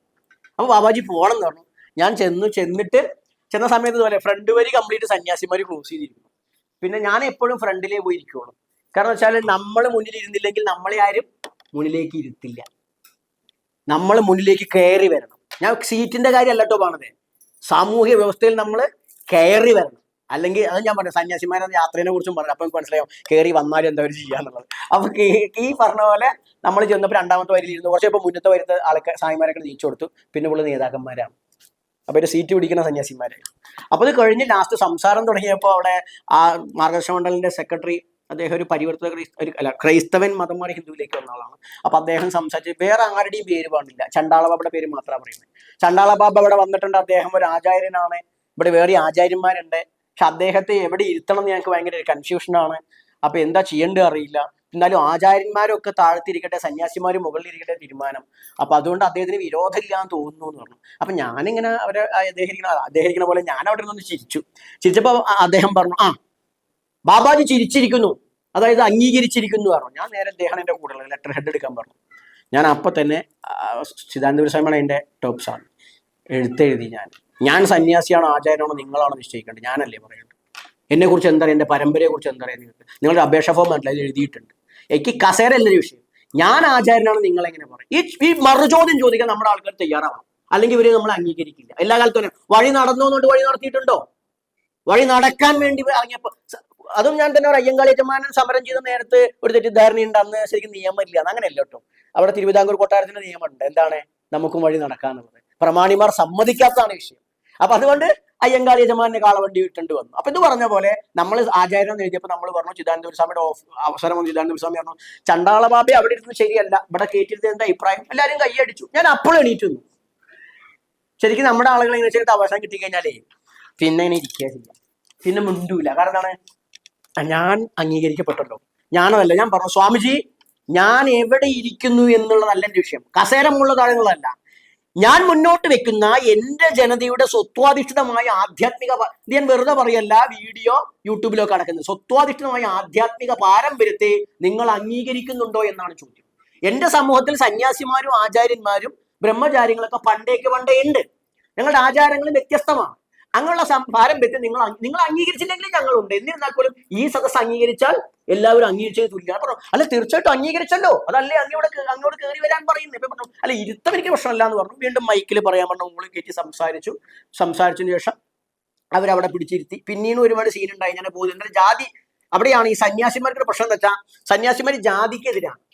സമ്പ്രദായം എന്ന് പറഞ്ഞാൽ അറിയില്ല, നിങ്ങൾ കുറച്ച് ആൾക്കാർക്ക് അറിയുണ്ടാവും. ഓരോ ആചാര രീതിക്ക് സമ്പ്രദായം എന്നാ പറയാം. നമ്പൂതിരിയുടെ സമ്പ്രദായം, നായരുടെ സമ്പ്രദായം, പോലെ സമ്പ്രദായം. ഇനി അല്ലാണ്ട് ദക്ഷിണമാർഗമുണ്ട്, വാമമാർഗമുണ്ട്, ഇങ്ങനത്തെ മാർഗങ്ങളുണ്ട്. ഇപ്പൊ കൗളമാർഗ ഒരു സമ്പ്രദായമാണ്. ഈ സന്യാസിമാരുടെ വെച്ചാൽ ശങ്കര പാരമ്പര്യം പിൻപറ്റുന്ന ഒരു സമ്പ്രദായമാണ്. നാരായണ ഗുരുവിന്റെ പാരമ്പര്യം ഒരു സമ്പ്രദായമാണ്. ശുഭാനന്ദന്റെ ഒരു സമ്പ്രദായമാണ്. പരമഹംസ വിവേകാനന്ദന്റെ ഒരു അങ്ങനെ സമ്പ്രദായങ്ങളുണ്ട്. ഇവര് ജാതിക്കെതിരെ സംസാരിക്കുകയും ഇവരുടെ സമ്പ്രദായം ശ്രേഷ്ഠമായി കാണുകയും ചെയ്യുന്ന ആൾ. അതോടെ വെച്ചാൽ ഞാൻ ഇരുന്ന് കുറച്ച് കഴിഞ്ഞപ്പോൾ ഈ നമ്പൂരിമാരെ മടത്തുന്ന മുപ്പൽസ്വാമി മടത്തുന്ന ഒരു സ്വാമി വന്നു. അപ്പൊ ഞാനിവിടെ ഇരിക്കുകയാണെങ്കിൽ ഇപ്പോൾ ഞാനിവിടെയാണ്. ഇതിന് ശേഷം എന്താ പറയാ, ഈ മുപ്പിൽസ്വാമി വന്നപ്പോൾ ഇവിടെ കസേര ഇല്ല. ഇതിന് മുന്നിൽ ഒരു കസേര വെച്ചിട്ട് ഇവിടെ ഇരുത്തുകയാണ്. നിങ്ങൾക്ക് ആർക്കും ചിലപ്പോൾ ഒരു കുഴപ്പം തോന്നില്ല. എന്റെ പ്രശ്നം ഇത്രയേ ഉള്ളൂ. എനിക്കെല്ലാവർക്കൊക്കെയാണ് പ്രശ്നം ഉണ്ടായത്. ഇവിടിന്റെ മുമ്പിൽ മറ്റൊരു കസേര ഇടുമ്പോൾ അതിന്റെ റീസൺ എന്താണ്? റീസൺ വേണ്ടേ? ഇവിടെ തന്നെ ഇരുത്തുകയാണെങ്കിൽ കുഴപ്പമില്ല. ഇവിടെ ഒരാൾ ഇരുത്തണമെങ്കിൽ കസേര വേറെ സ്ഥലത്ത് കൊടുന്ന് ഇവിടെ ഇരുത്തണമെങ്കിൽ അയാൾക്കൊരു പ്രാധാന്യം കൊടുക്കുന്നില്ലേ? ആ പ്രാധാന്യത്തിന് കാരണം ഞാൻ വീണ്ടും ചോദിച്ചു. എന്തേ ഞങ്ങളുടെ മുന്നിൽ ഒരു സ്വാമിയെ ഇരുത്തണമെങ്കിൽ, എന്റെ അല്ല ഞങ്ങളുടെ റെപ്രസെന്റേഷൻ ഒരു സ്വാമിയെ ഇരുത്തണമെങ്കിൽ റീസൺ വേണ്ടേ? അയാൾ നമ്പൂരിയാണെന്നല്ലാത്ത എന്ത് റീസൺ ആണുള്ളത്? അല്ലെ മൂപ്പിൽസ്വാമി മഠത്തിലാണ്. അപ്പൊ ഒരു ചോദ്യമാണ്, ശങ്കരാചാര്യരല്ലല്ലോ വന്നത്, ഒരാളല്ലേ? അങ്ങനെയാണെങ്കിൽ നിങ്ങൾക്കൊക്കെ പോയിരുന്ന അങ്ങനെ കൊടുക്കണ്ട. പക്ഷെ അതില്ല. ഈ വ്യവസ്ഥ മാറണമെങ്കിലാണ് ഞാൻ പറഞ്ഞത്.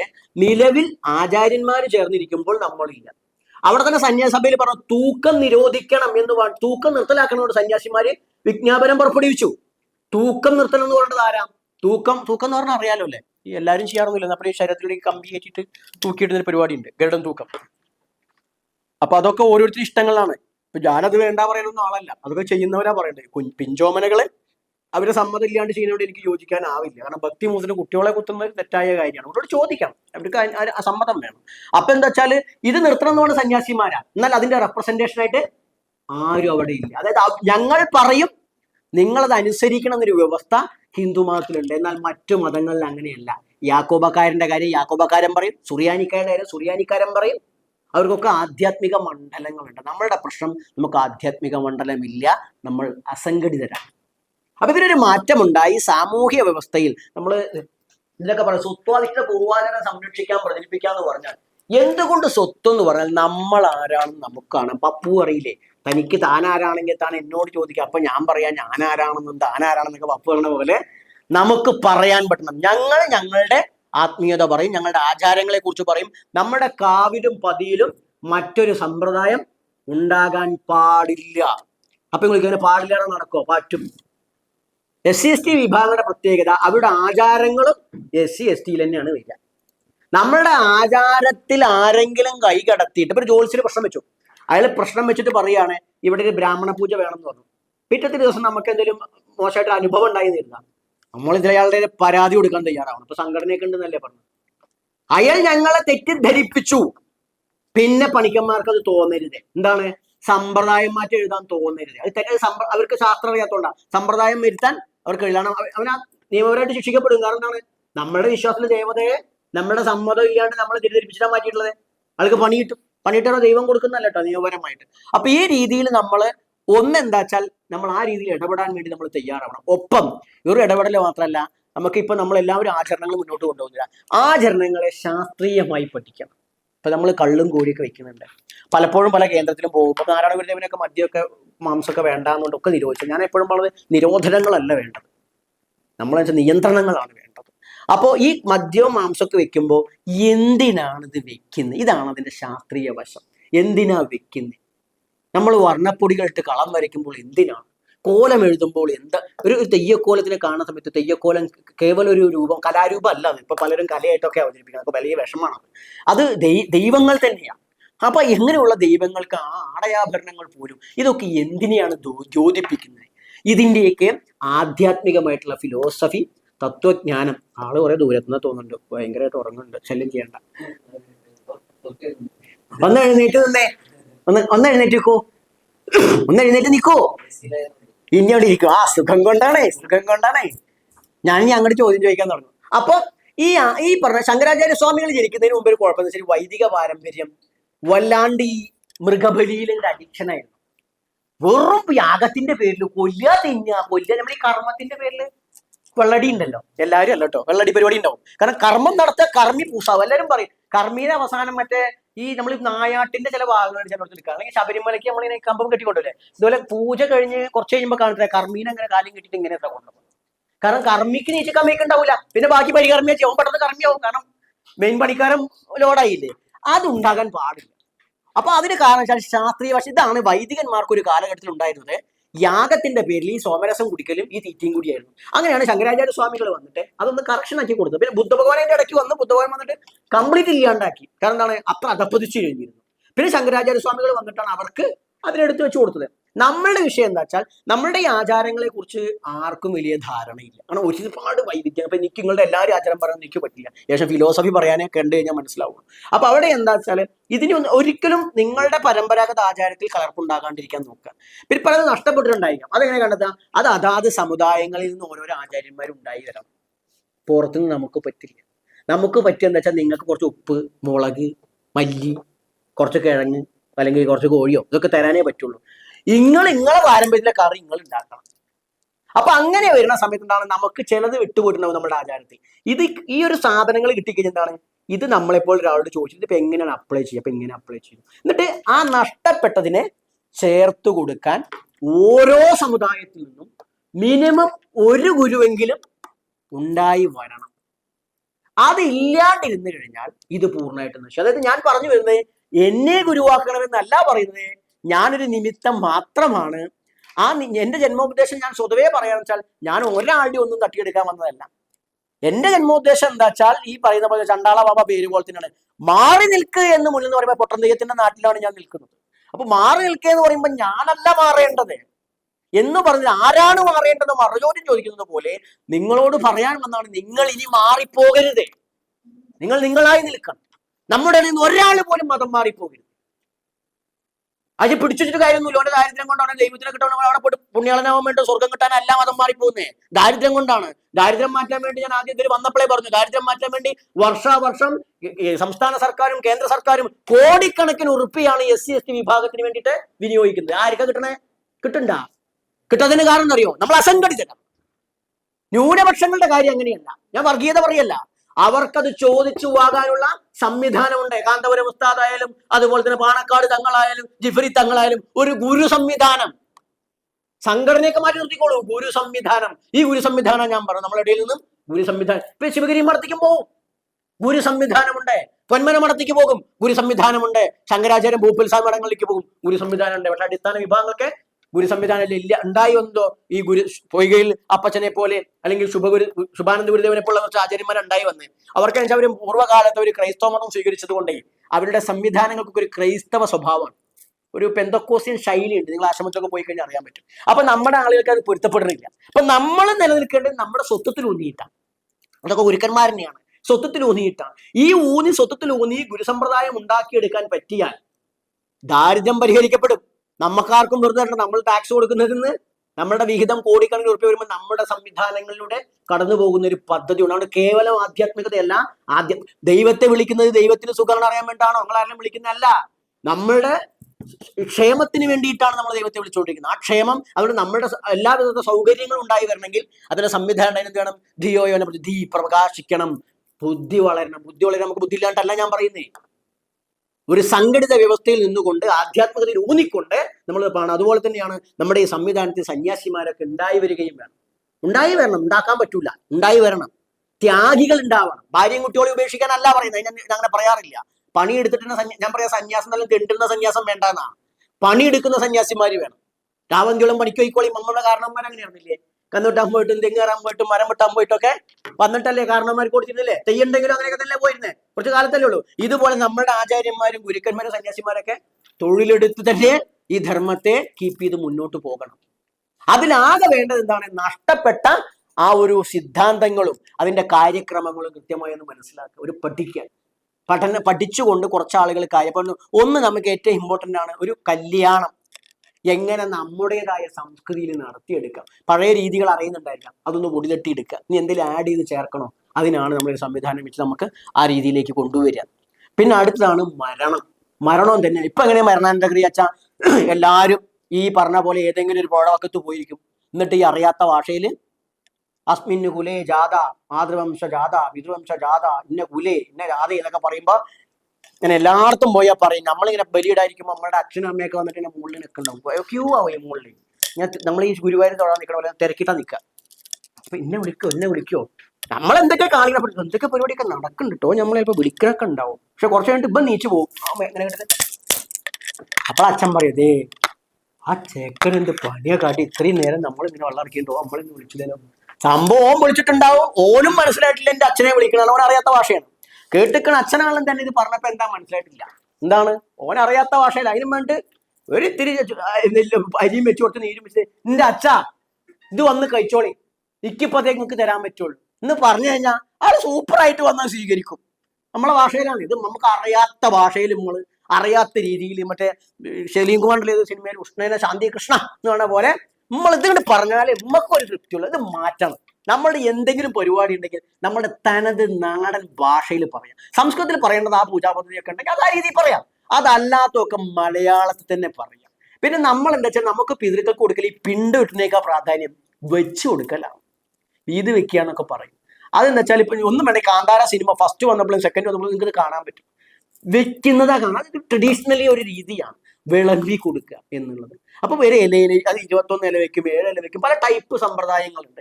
അങ്ങനെ ഇപ്പൊ നാക്കല കിട്ടിയില്ലെങ്കിലാണ് കോമുട്ടിട്ട് ഇല വെക്കുന്നത് കണ്ടിട്ടുണ്ടായിരുന്നു. ഇത് നാക്കലയ്ക്ക് പകരം വെക്കുന്ന. അപ്പൊ പിന്നെ നാക്കല കിട്ടിയാലും നമ്മൾ കൊണ്ടുപോയിട്ടുള്ള ആൾക്കാരുണ്ട്. അതുകൊണ്ട് യുക്തി ഉപയോഗിക്കുന്നില്ല നമ്മൾ, എന്തുകൊണ്ടാണില്ല. അപ്പം അങ്ങനെ ഒരു സംവിധാനം വീത് വെക്കും. ഇനി അതുപോലെ തന്നെ നമ്മളുടെ സമ്പ്രദായത്തിലാണെങ്കിൽ നമുക്ക് എള്ളല്ല പറഞ്ഞിരിക്കുന്നേ, ഉഴുന്നുമണിയോളം മാംസമാണ് നമ്മുടെ സമ്പ്രദായം. വിട്ടുപോയതാണത്. ഞാൻ ഇല്ലെങ്കിൽ ഒരു കഷ്ണം ഇഞ്ചി വെച്ചാലും മതി. പക്ഷെ മറിച്ച് എന്താണ്, ആ ഒരു ബ്രാഹ്മണീകൃത ശൈലിയല്ല നമ്മൾ ഫോളോ ചെയ്യേണ്ടത്. നമ്മളുടെ സ്വത്വത്തിലാണ്. അതുപോലെ തന്നെ വീതി വെക്കുക. അപ്പോൾ മരിച്ചു കഴിഞ്ഞാലും തന്നെ മറ്റു ഭാഗങ്ങളൊന്നുമില്ലെങ്കിൽ ദഹിപ്പിക്കുന്നവരാണെങ്കിൽ ദഹിപ്പിച്ചോളും. അടക്കം ചെയ്യാൻ സൗകര്യം ഉണ്ടെങ്കിൽ അടക്കം ചെയ്തോളും. ഇപ്പൊ നമ്മൾ പോയി കഴിഞ്ഞാൽ നമുക്ക് തന്നെ ദഹിപ്പിക്കാനുള്ള താല്പര്യം തന്നെയാണ്. ഭൂമി ഇല്ലാത്തതുകൊണ്ട് ഓക്കെ. പക്ഷെ മറിച്ച് നമ്മളുടെ കൾച്ചർ അടക്കം ചെയ്യണം. നമ്മളിപ്പോ ഇപ്പൊ നമ്മുടെ ഹിന്ദു സന്യാസിമാർ വരെ പറയാം അടക്കം ചെയ്യലല്ല ദഹിപ്പിക്കലാണ് ഹൈന്ദവികത എന്നാ പറയാ. അതാ പറഞ്ഞ അത് ഞങ്ങളല്ല, ആ ഹിന്ദു ഞങ്ങളല്ല. നമ്മൾ പറയാം ആ ഹിന്ദു ഞങ്ങളല്ല. ഇത് പറയാൻ നമ്മൾ ആ ഹിന്ദു ഞങ്ങളല്ല. ഞങ്ങൾ അംബേദ്കർ, ഞങ്ങൾ വ്യതിരിക്ത വിഭാഗമാണ്. ഞങ്ങൾക്ക് ഞങ്ങളുടെ ഹിന്ദുത്വം പറയാൻ ഞങ്ങൾ തയ്യാറാണ്. ഞങ്ങളുടെ കാര്യം ഞങ്ങൾ പറയും, നിങ്ങളുടെ കാര്യം നിങ്ങൾ പറഞ്ഞു. ആരുടെ കാര്യം ഇപ്പൊ നായര് വരെ കുഴിച്ചിടേണ്ട ആൾക്കാരാണ്. എന്താണ് പറയാൻ? ഭൂമി ഇല്ലെങ്കിൽ ദഹിപ്പിച്ചോളൂ. എന്താ കാര്യം വെച്ചാൽ അവരെ സംബന്ധിച്ച് എന്താ അവസാനിക്കുന്നത് എനിക്കറിയില്ല. ഞാൻ പുസ്തകം കൊണ്ട് എല്ലാവർക്കും തരണ്ടാവയ്ക്ക് അറിയില്ല. മരിച്ചു കഴിഞ്ഞാൽ അവസാനിക്കുന്നത് പൃഥ്വിഭൂമി തത്വമാണെന്നാണ് നമ്മുടെ സങ്കല്പം. അവസാനിക്കുന്നത് ഈ മാംസം മാത്രമല്ല, എങ്ങനെ ഉറച്ച ശരീരമാണ് അല്ലേ. കുറെ നേരം കടത്തി കഴിഞ്ഞാൽ റബ്ബർ പന്ത്, ഇപ്പൊ അത്യാവശ്യം ബോഡി ടച്ച് ചെയ്ത ആൾക്കാരൊക്കെ തന്നെയായിരിക്കും. റബ്ബർ പോലെ ഇങ്ങനെ കിടക്കുക, കല്ല് പോലെ കിടക്കുക, നമ്മൾ ഒക്കെ വറ്റി. അത് അവസാനമുള്ളത് മണ്ണാകുന്ന തത്വമാണ്. മണ്ണാകുന്ന തത്വം എവിടെ ലയിക്കേണ്ടത്? മണ്ണിലാണ് ലയിക്കേണ്ടത്. അതുകൊണ്ട് തന്നെ കീറിയിട്ടാണ് നമ്മൾ, കീറി പറഞ്ഞാൽ കുഴിക്കും അല്ലേ. കുഴിച്ചിട്ട് ഒരു ശരിക്കും ഉള്ളിലെ ചെറിയ കൊത പോലെ വെക്കും. കൊത അങ്ങനെ നിങ്ങൾ പറയാം. ഒരു കട്ടിങ് ഉണ്ടാവും കുഴിയുടെ അടിയിൽ. ഇങ്ങനെ പോയിട്ട് ഇങ്ങനെ വന്നിട്ട് ഒരു ചെറിയൊരു അതിൻ്റെ ഉള്ളിലേക്ക് ഇറക്കി വെക്കാം. ഭൂമി എന്താ വെച്ചാൽ കീറിയ മാത്രമല്ല, നമ്മൾ മണ്ണിൽ നിന്ന് വരുമ്പോൾ നമുക്ക് അമ്മയായി നമ്മൾ കാണുന്നത് മണ്ണിനെയാണ് അമ്മയായി കാണുന്നത്. നമ്മൾ ഏത് കാര്യം വരും അമ്മയാണ്. ഇത് അവസാനം ഭൂമി സീതാദേവിയെ കിട്ടുന്ന ശരിക്കും മണ്ണെന്നാണ് കേട്ടോ. ഈ കൂട്ടുന്ന സമയത്താണ് അവിടെ സീത എന്ന് വീട്ടത്. കന്നു കൂട്ടുന്ന നേരത്തെ കിട്ടണം. അപ്പോൾ ഈ അതിനുശേഷം സീത പോകുന്നതും കഥയിൽ എങ്ങനെയാ? ഭൂമി വളർന്നിട്ടാണ്. അപ്പൊ ഇവിടെ നമ്മൾ ഈ കുഴിച്ചിടുന്ന നേരത്ത് നമ്മൾ ഇതേ സങ്കല്പം അമ്മ യോനി സങ്കല്പത്തിലേക്ക്, ഭൂമിയുടെ യോനിയിലേക്ക് തിരിച്ചു വെക്കുന്നതാണ് നമ്മളുടെ സങ്കല്പം. എങ്ങടാ തല വെക്കുക? തെക്കോട്ടല്ലേ അല്ലേ? തെക്ക് ഇപ്പൊ തന്ത്രത്തിലും പറയാം തെക്ക് സപ്തമാതൃക്കാണ്, മാതാക്കളാണ്. കാലൻ മാത്രമല്ല, അമ്പലത്തിലൊക്കെ പോയി നീളത്തിലൊരു കല്ല് കണ്ടിട്ടില്ലേ? കുറച്ച് നീളത്തിൽ കുഞ്ഞി കല്ലുകളുണ്ടായി സർക്യൂട്ട് പോലെ. അതാണ് തെക്ക് ഭാഗത്ത് കുറച്ച് നീളം കാണാൻ പറ്റും അല്ലേ? ഒരു 6-7 കുറ്റി പോലെ മാതൃക്കളാണ്. അപ്പൊ അമ്മമാര് കംപ്ലീറ്റ് തെക്ക് ഭാഗത്താണ്. അപ്പൊ ആ അമ്മയിലേക്ക് എടുത്തു വെക്കുന്ന ആ ശക്തി ഉപാസനയുടെ ഭാഗമാണ് നമ്മൾ കുഴിയിൽ വെച്ചിട്ട് മണ്ണിനോട് മണ്ണ് ചേർന്ന് വളമായി അതിന്റെ മുകളിൽ വാഴ ഇലങ്ങൊക്കെ വെക്കുമ്പോൾ അതിലേക്ക് പിടിച്ചു. അത് നമ്മുടെ കൾച്ചറാണ്. അതും തന്നെ സൗകര്യം ഉണ്ടെങ്കിൽ മതി. ഞാൻ കച്ചറ ഉണ്ടാക്കാൻ വേണ്ടി പറഞ്ഞില്ല, ഉണ്ടെങ്കിൽ അങ്ങനെ ചെയ്യണം നമ്മുടെ കൾച്ചർ. അത് ഇതല്ല ഹിന്ദു എന്ന് പറയുമ്പോൾ വേണം അത് നിങ്ങൾ വിട്ടളയും. ഞങ്ങളുടെ പാരമ്പര്യം ഇതാണ്. അപ്പൊ മരണം വിവാഹം, ഇതുപോലെ തന്നെ ജനനമായാലും ശരി, നമുക്ക് ഉപനയനമൊന്നും ഇല്ലെങ്കിലും ഒരു അത്യാവശ്യം പെണ്ണ് കൂട്ടിക്കൊണ്ടുപോകുന്ന ചടങ്ങുണ്ട്. സീമന്തം എന്നൊക്കെ സംസ്കൃതത്തിൽ പറയും, ഓരോ സ്ഥലത്ത് ഓരോ രീതിയിലാണ് പറയുക. ഈ പേറ്റിന് കൂട്ടിക്കൊണ്ടുപോകുന്ന ചടങ്ങും ഒരു ചെറിയ രീതിയിലെങ്കിലും നമ്മുടെ സംസ്കൃതിയിൽ ഊന്നിക്കൊണ്ട് നമ്മൾ നടത്തണം. കാരണം അതൊരു പെൺകുട്ടി ജനിച്ചാൽ, പെൺകുട്ടി വയസ്സറിയിച്ചു കഴിഞ്ഞാൽ ചെറിയ ചടങ്ങുകൾ, പണ്ടൊക്കെ നല്ല പാട്ടൊക്കെ പാടി കുരുത്തോലൊക്കെ ഗംഭീര പരിപാടിയാണ്, ചെറിയ രീതിയിൽ നടത്തണം. കാരണം ഇന്നിപ്പോൾ എന്താ വെച്ചാൽ എനിക്കിപ്പോൾ പേര് കിട്ടുന്നില്ല, ഈ മെൻസ്ട്രൽ പീരീഡ് ഇങ്ങനെ കണ്ടിന്യൂസ് മാറി മാറി വന്നിട്ടുള്ള ഒരു രോഗം ഉണ്ടല്ലോ, എന്താ പിന്നെ രോഗമല്ല ഒരു അവസ്ഥ, എന്തൊരു പി ആണ് ആദ്യം വരിക, എനിക്ക് എന്തെങ്കിലും കിട്ടുന്നില്ല. എന്തായാലും ശരി, ആ ബുദ്ധിമുട്ട് ഒരുപാട് സ്ത്രീകൾക്കുണ്ട്. ഇതിന് കാരണമൊക്കെ നമ്മൾ വിശ്വാസികളാണല്ലോ അല്ലേ. അപ്പൊ എന്താ വെച്ചാൽ ഒന്നും എന്താ, ഈ മെൻസ്ട്രൽ ടൈമിൽ നമ്മൾ പണ്ട് കാലത്ത് ഈ പറഞ്ഞ ബലി ഒഴിയലൊക്കെ ഉണ്ടായിരുന്നു, ഉഴിഞ്ഞെടുക്കുക, കളയാതൊക്കെ. ഇതൊന്നും ഇപ്പൊ ഇല്ല, പക്ഷെ നമ്മൾ അതൊക്കെ ചെയ്യണം. ചില ആൾക്കാർ അന്ധവിശ്വാസം എന്ന് പറയും, അന്ധമല്ലാത്ത വിശ്വാസങ്ങളൊന്നും തന്നെ ഇവിടെ ഇല്ല. യുക്തിവാദവും ഒരു അന്ധവിശ്വാസം തന്നെ. അറിയാത്ത കാര്യത്തിനെ കുറിച്ചിട്ട് എന്തൊക്കെ ചിന്തിക്കുന്നത് നാളെ മാറ്റി പറയുന്നുണ്ട് ഇല്ലേ. അപ്പൊ നമ്മൾ നമ്മളുടെ കൾച്ചർ പ്രൊട്ടക്ഷനെ ഞാൻ പറയുന്നത്. അപ്പൊ എന്താണ് ഇതും കൊണ്ട് ഒരു പെൺകുട്ടി ജനിച്ച ഇത്തരം കാര്യങ്ങൾ 10-18 വയസ്സിന്റെ ഉള്ളിൽ നമ്മുടെ കുട്ടികൾക്ക് ഒരു പേര് നമ്മളെ ഗുരു, ഇപ്പൊ നമ്മളെ ചൊല്ലി വിളിച്ച പോലെ നിങ്ങൾക്ക് ഓരോരുത്തർക്കും ഓരോ രീതി ഉണ്ടാവും ഇല്ലേ. ഒന്ന് കിഴക്ക്, ഒന്ന് നമ്മുടെയൊക്കെ പ്രാർത്ഥനയിൽ നിങ്ങൾ തെയ്യം കെട്ടവർക്ക് അറിയാം, ഒന്ന് നമ്മൾ ദിക്കുകളെ കിഴക്ക് പടിഞ്ഞാറ് അല്ലേ, ഇത് ഏതെങ്കിലും രീതിയിൽ നമ്മൾ വിളിച്ചൊന്ന് പ്രാർത്ഥിക്കും. ഇത് നമ്മുടെ കുട്ടികൾക്ക് അറിയണം. നിങ്ങൾ നോക്കിക്കൊണ്ട് ഹിന്ദുക്കളുടെ ഒരു വല്ല ഫേസ്ബുക്കോ യൂട്യൂബോ ചാനൽ ഉണ്ടെങ്കിൽ അതിൽ കാണാൻ കുറെ കുട്ടികൾ തലയൊക്കെ പിടിച്ച് ഇത് ഭയങ്കര ഹിന്ദു കുട്ടികൾ കണ്ടില്ലേ അറിയും.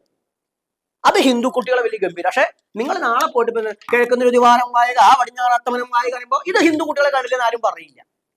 പക്ഷെ നമ്മളിനി പറയിപ്പിക്കണം നമ്മുടെ കുട്ടികൾക്ക്. ഒരു വിളിച്ചു നമ്മളിത് പഠിപ്പിക്കാൻ, പഠിപ്പിക്കാണ്ടാണ് ബ്രാഹ്മണനെ കുറ്റം പറയുന്നേ.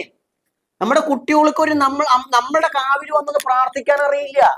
വേറെ നമ്പൂരിമാരെ അമ്പലത്തെ ബുദ്ധിമുട്ടൊന്നും ഇല്ലല്ലോ, പക്ഷെ എന്നാൽ പോലും അറിയില്ല. ഒരു ഗുരുക്കന്മാരെ വണങ്ങാൻ അറിയില്ല. അപ്പൊ അവിടെയാണ് ആ രീതിയിൽ ആ രീതിയിലേക്ക് നമ്മൾ നമ്മുടെ ആ കുട്ടികൾക്ക്, എന്റെ എന്നത്തെ ഒരുപാട് കാലത്ത് ആഗ്രഹമാണ് മുതിർന്നവരാദ്യം, ഇപ്പൊ തന്ത്രവിദ്യാപീഠം തുടങ്ങിയപ്പോൾ മുതിർന്നവരാദ്യം ഇപ്പൊ ഇവിടുന്ന് സെലക്റ്റീവായിട്ട് നമ്മൾ ആളുകളെ കണ്ടെത്തണം. എല്ലാവർക്കും പറ്റില്ല, ആളുകളെ കണ്ടെത്തണം. ഒരു 3-4 അല്ലെങ്കിൽ 2-3 ദിവസം ഒരു ശിബിരം പോലെ വീട്ടിലേക്ക് പോവാണ്ട് ഒരു 3 ദിവസമെങ്കിലും മാറ്റി വെച്ചിട്ട് ഒരു നിത്യേന ഗുരുകാരണന്മാർക്ക് നിത്യേന വെള്ളം കൊടുക്കുന്ന നമ്മൾ തൊടുകർമ്മം എന്നൊക്കെ പറയും. അതൊരു സിസ്റ്റമായിട്ട് വരണം. ഇന്നലെ ഉണ്ടായില്ല എന്ന് പറഞ്ഞിട്ട് മാറ്റി നിർത്തും ചെയ്യരുത്. ഇപ്പൊ കണ്ടിട്ടുണ്ടാവില്ല. ഒരു നിത്യാചാരം മുസ്ലിങ്ങൾ എങ്ങനെ നിലനിൽക്കുന്നതെന്ന് അറിയോ? നിത്യാചാരം ഉണ്ടവർക്ക്. നിസ്കാരം ഇല്ലേ, വെള്ളിയാഴ്ച ദിവസം നമ്മൾ പറയും വെള്ളിയാഴ്ച ദിവസം ഒക്കെപ്പാടൊന്ന്, അത് അവരെ ഗുണമല്ലേ. അവിടുന്നാണ് അവർ എല്ലാ കാര്യങ്ങളും പ്ലാൻ ചെയ്യണില്ലേ. ഇനിയിപ്പോ ഇലക്ഷൻ വരാൻ പോവുക, ഏതോ ക്രിസ്ത്യൻ പള്ളിയിലെ പാതിരി പറഞ്ഞു കഴിഞ്ഞു ഞങ്ങള് എന്താന്ന് ആലോചിക്കട്ടെ. ഈ ആലോചിക്കട്ടെ എന്ന് പറയുമ്പോൾ രാഷ്ട്രീയക്കാരെ മുട്ടടിച്ചോ? ഈ സംവിധാനത്തിലേക്ക് നമ്മുടെ കാവും പതിയും മാറണം. ഞാൻ പറഞ്ഞ രാഷ്ട്രീയത്തിൽ കടന്നു പോകണമെന്നല്ല, നിങ്ങൾ കമ്മ്യൂണിസ്റ്റും തന്നെ ആവണം, കോൺഗ്രസ്സുകാരനാവണം, ബി ജെ പിക്കാരനാവണം. മാറരുത്, അവിടെ തന്നെ നിൽക്കണം. പക്ഷെ അവിടെ നിന്നിട്ട് ഈ പോസ്റ്ററിന് തുപ്പലൊട്ടിക്കുന്ന പരിപാടി വേണ്ട. നിങ്ങൾ അവിടെയൊക്കെ നേതാക്കന്മാരും അധികാര സ്ഥാനത്തും വരണം. നമ്മൾ വടി പിടിക്കാനും ദണ്ഡ പിന്നാനും കുത്താനും കൊല്ലാനും പോകരുത്. അതല്ല എന്റെ ജനതയുടെ ഉദ്ദേശം. നിങ്ങൾ മാറും ചെയ്യും. ഞാൻ രാഷ്ട്രീയം വേണത് ഒരു രാഷ്ട്രീയത്തിലും വേണ്ടല്ലേ, എല്ലാ രാഷ്ട്രീയ പാർട്ടിയിലും സ്വാധീനം വേണം. എല്ലാ രാഷ്ട്രീയ പാർട്ടിയിലും കേവല അണിയല്ല, അതിന്റെ തലപ്പത്തെത്തണം. നമ്മൾ മഹാനായ അംബേദ്കർ ഭരണഘടന ഇവിടെ കൊണ്ടിരുത്തിയത്, അദ്ദേഹത്തിന് ചെയർമാനായിട്ട് ഇരുത്തിയത് ഔദാര്യമല്ല, മറ്റൊരാൾ ഉണ്ടായിരുന്നില്ല. ആ രീതിയിൽ പറഞ്ഞ പോലെ തന്നെ നമ്മുടെ ആളുകള് എല്ലാ രാഷ്ട്രീയ മേഖലയ്ക്കും കടന്നു വരണം. ആ കടന്നു വരുമ്പോ നമ്മളെ മാറ്റിയെടുത്താൻ പറ്റില്ല. അവിടെയാണ് അംബേദ്കർ സ്വപ്നം കണ്ട കാര്യങ്ങൾ. എന്താണ്? ഒരു രാഷ്ട്രീയ പാർട്ടിക്കാരൻ നമ്മളെ നിർത്തുമ്പോൾ നമ്മൾ അവൻ അടിമയായിരിക്കും. നമ്മുടെ കാവും പതിനും നമ്മളെ വിശ്വാസത്തിലും നമ്മുടെ സമൂഹത്തിൽ വരുമ്പോ 5ാമത്തെ മന്ത്രിയെ ചോദിച്ചിട്ട് ലീഗുകാരൻ മന്ത്രിയെ ഉണ്ടാക്കിയ പോലെ പിന്നെ നമ്മളെ നിയന്ത്രിക്കാൻ ഒരു പാർട്ടിക്കാർക്കും ആവില്ല. ഏത് നേതാവ് ആയിക്കോട്ടെ, കമ്മ്യൂണിസ്റ്റ് നേതാവിനും നാളെ പോയി നിങ്ങൾക്ക് ആർക്ക് പറ്റും പിണറായി വിജയനെ കാണാം, ഒരു കുഴപ്പമില്ല. നമ്മൾ ചെല്ലുമ്പോൾ വരൂ, സത്യ വരൂ, രാജേഷ് വരൂ, ഇരിക്കൂ എന്ന് പറയുന്ന രീതിയിലേക്ക് വരും. അതിനെന്ത് വേണം? ആരോട് ഉറപ്പിക്കണ്ട, മറ്റു മതങ്ങളെ കണ്ടുപിടിക്കൂ. അവർ അവരുടെ വിശ്വാസ കേന്ദ്രങ്ങളെ അടിസ്ഥാനപ്പെടുത്തിയിട്ടാ പോകുന്നത്. അവരുടെ വിശ്വാസം ദർസ് പോലെയുള്ള വിദ്യാഭ്യാസ സ്ഥാപനം. നമുക്ക് വിദ്യാഭ്യാസ സ്ഥാപനം ഒന്നും വേണ്ട. മാസത്തിലൊരു കറുത്തഭാവനോ വെളുത്തഭാവനോ കുട്ടികളെയൊക്കെ പാടെ ഒരു സ്ഥലത്തേക്ക് എത്തിച്ചിട്ട് അവർക്കിത് പറഞ്ഞു കൊടുക്കണം. നിത്യേനെ കുറച്ച് വെള്ളം, ഗുരുകാരണന്മാർക്ക് വെള്ളം കൊടുക്കുക, നിത്യേന വെള്ളം കൊടുക്കുക. ബുർബോസോ ഇതൊരു പറയുന്നൊന്നല്ല, സംസ്കൃതമൊന്നുമല്ല, പച്ച മലയാളത്തിലാണ്. അത് നമ്മളെ അച്ഛനെ. പക്ഷെ നമ്മൾ മരിച്ചുപോയ ഉമ്മക്കും നമ്മളെ മക്കൾ കൂടി വെള്ളം തരണം. അത് നമ്മളുടെ ഒരു വിശ്വാസമാണ്, കിട്ടുന്നുള്ളത് നമുക്ക് കിട്ടുന്ന വിശ്വാസമാണ്. അല്ലാതെ മരിച്ചു പോയിട്ട് ആരും റിട്ടേൺ വന്നിട്ടൊന്നുമല്ല. അതിന് നമുക്ക് കിട്ടുന്നില്ലെങ്കിൽ പോലും ആ സിസ്റ്റം വേണമെന്ന് ഞാൻ പറയുന്നത്. നമ്മുടെ സംസ്കൃതി ഇവിടെ നിലനിൽക്കണം. മതം മാറിപ്പോയിട്ടുള്ള ആളുകളുണ്ടെങ്കിൽ തിരിച്ചു വരാൻ എങ്ങനെ? ചില ആൾക്കാർ മതം മാറി തിരിച്ചു വരുന്നതിന് അറിയോ? ഈ സംവരണത്തിന്റെ ലേബലിക്കൽ കയറി വരിക. എന്നിട്ട് ഓൻ ഈ മതമായിട്ട് ബന്ധമൊന്നും ഉണ്ടാവില്ല. ഓൻ പിന്നെയും പള്ളിയിലും വട്ടവടത്തിൽ ഇപ്പൊ നമ്മളെ MLA-മാരെയൊക്കെ പലരും നോക്കിക്കഴിഞ്ഞാൽ കാണാൻ പറ്റും, MP-മാരെയൊക്കെ പട്ടികജാതിക്കാർ പേരുണ്ടാവും, ഒരു ഗുണം നമുക്കും ഇല്ല, അവര് ഇതിലില്ല. അങ്ങനെയാ വരുന്നത്. നമ്മുടെ സംവിധാനത്തിൽ കാവും പതിയും ബന്ധപ്പെട്ടിട്ട് അതിലേക്ക് കയറി വരികയും അത് പ്രാക്ടീസ് ചെയ്യുകയും വേണം. കേവലം രാമകൃഷ്ണൻ ആവുകയും എന്നിട്ട് ക്രൈസ്തവനായി പോവുക ആ പരിപാടിയായിട്ടില്ല. മുസ്ലിങ്ങളായി കഴിഞ്ഞാൽ പിന്നെ വീരാൻകുട്ടി ആവുകയെ, ഈ ക്രിസ്ത്യാനി ആയി കഴിഞ്ഞാൽ എന്താ വെച്ചിട്ടാ ഈ പേരടക്കം മാറൂലേ. ഇവൻ അപ്പോഴും രാമൻ തന്നെ ആവുകയെ, ഇവന്റെ പരിപാടി കംപ്ലീറ്റ് വേറെയോ. അത് നായരായാലും ചെന്നെ രാമൻ നായർ. ഇപ്പം പെന്തക്കോസായിട്ട് പോകുമ്പോഴും പറയാ ഞാൻ രാമൻ നായരാണ്, ഞാൻ വർഷങ്ങളായിട്ട് കർത്താവിന്റെ വഴിക്കാണെന്ന് പറയും. കർത്താവ് മോശം എന്നല്ല ഞാൻ പറഞ്ഞത്. ഇത് ഞാൻ പറഞ്ഞത് ജനാധിപത്യ രാജ്യത്ത് ഇതിനൊക്കെ ഇടിവുകൾ സംഭവിക്കുന്നുണ്ട്. അപ്പൊ അവിടെയാണ് ഈ ആചാരം നമ്മൾ പഠിക്കണം, മക്കൾക്ക് പറഞ്ഞു കൊടുക്കണം. ഒപ്പം വിശേഷമായിട്ട് എല്ലാ കർത്തവാവിനും ഏതൊരു ദിവസം കണ്ടിട്ട് ഓരോ കാവിലും ഓരോ ചടങ്ങുകൾ നടക്കണം.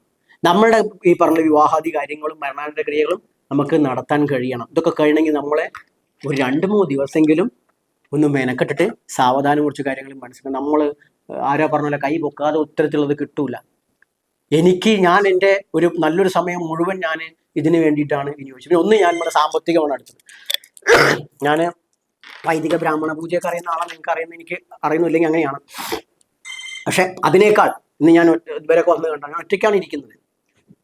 എൻ്റെ ഒരു മാസത്തെ വരുമാനം എന്തായാലും അത്യാവശ്യ വരുമാനം ഉണ്ട് എനിക്ക്.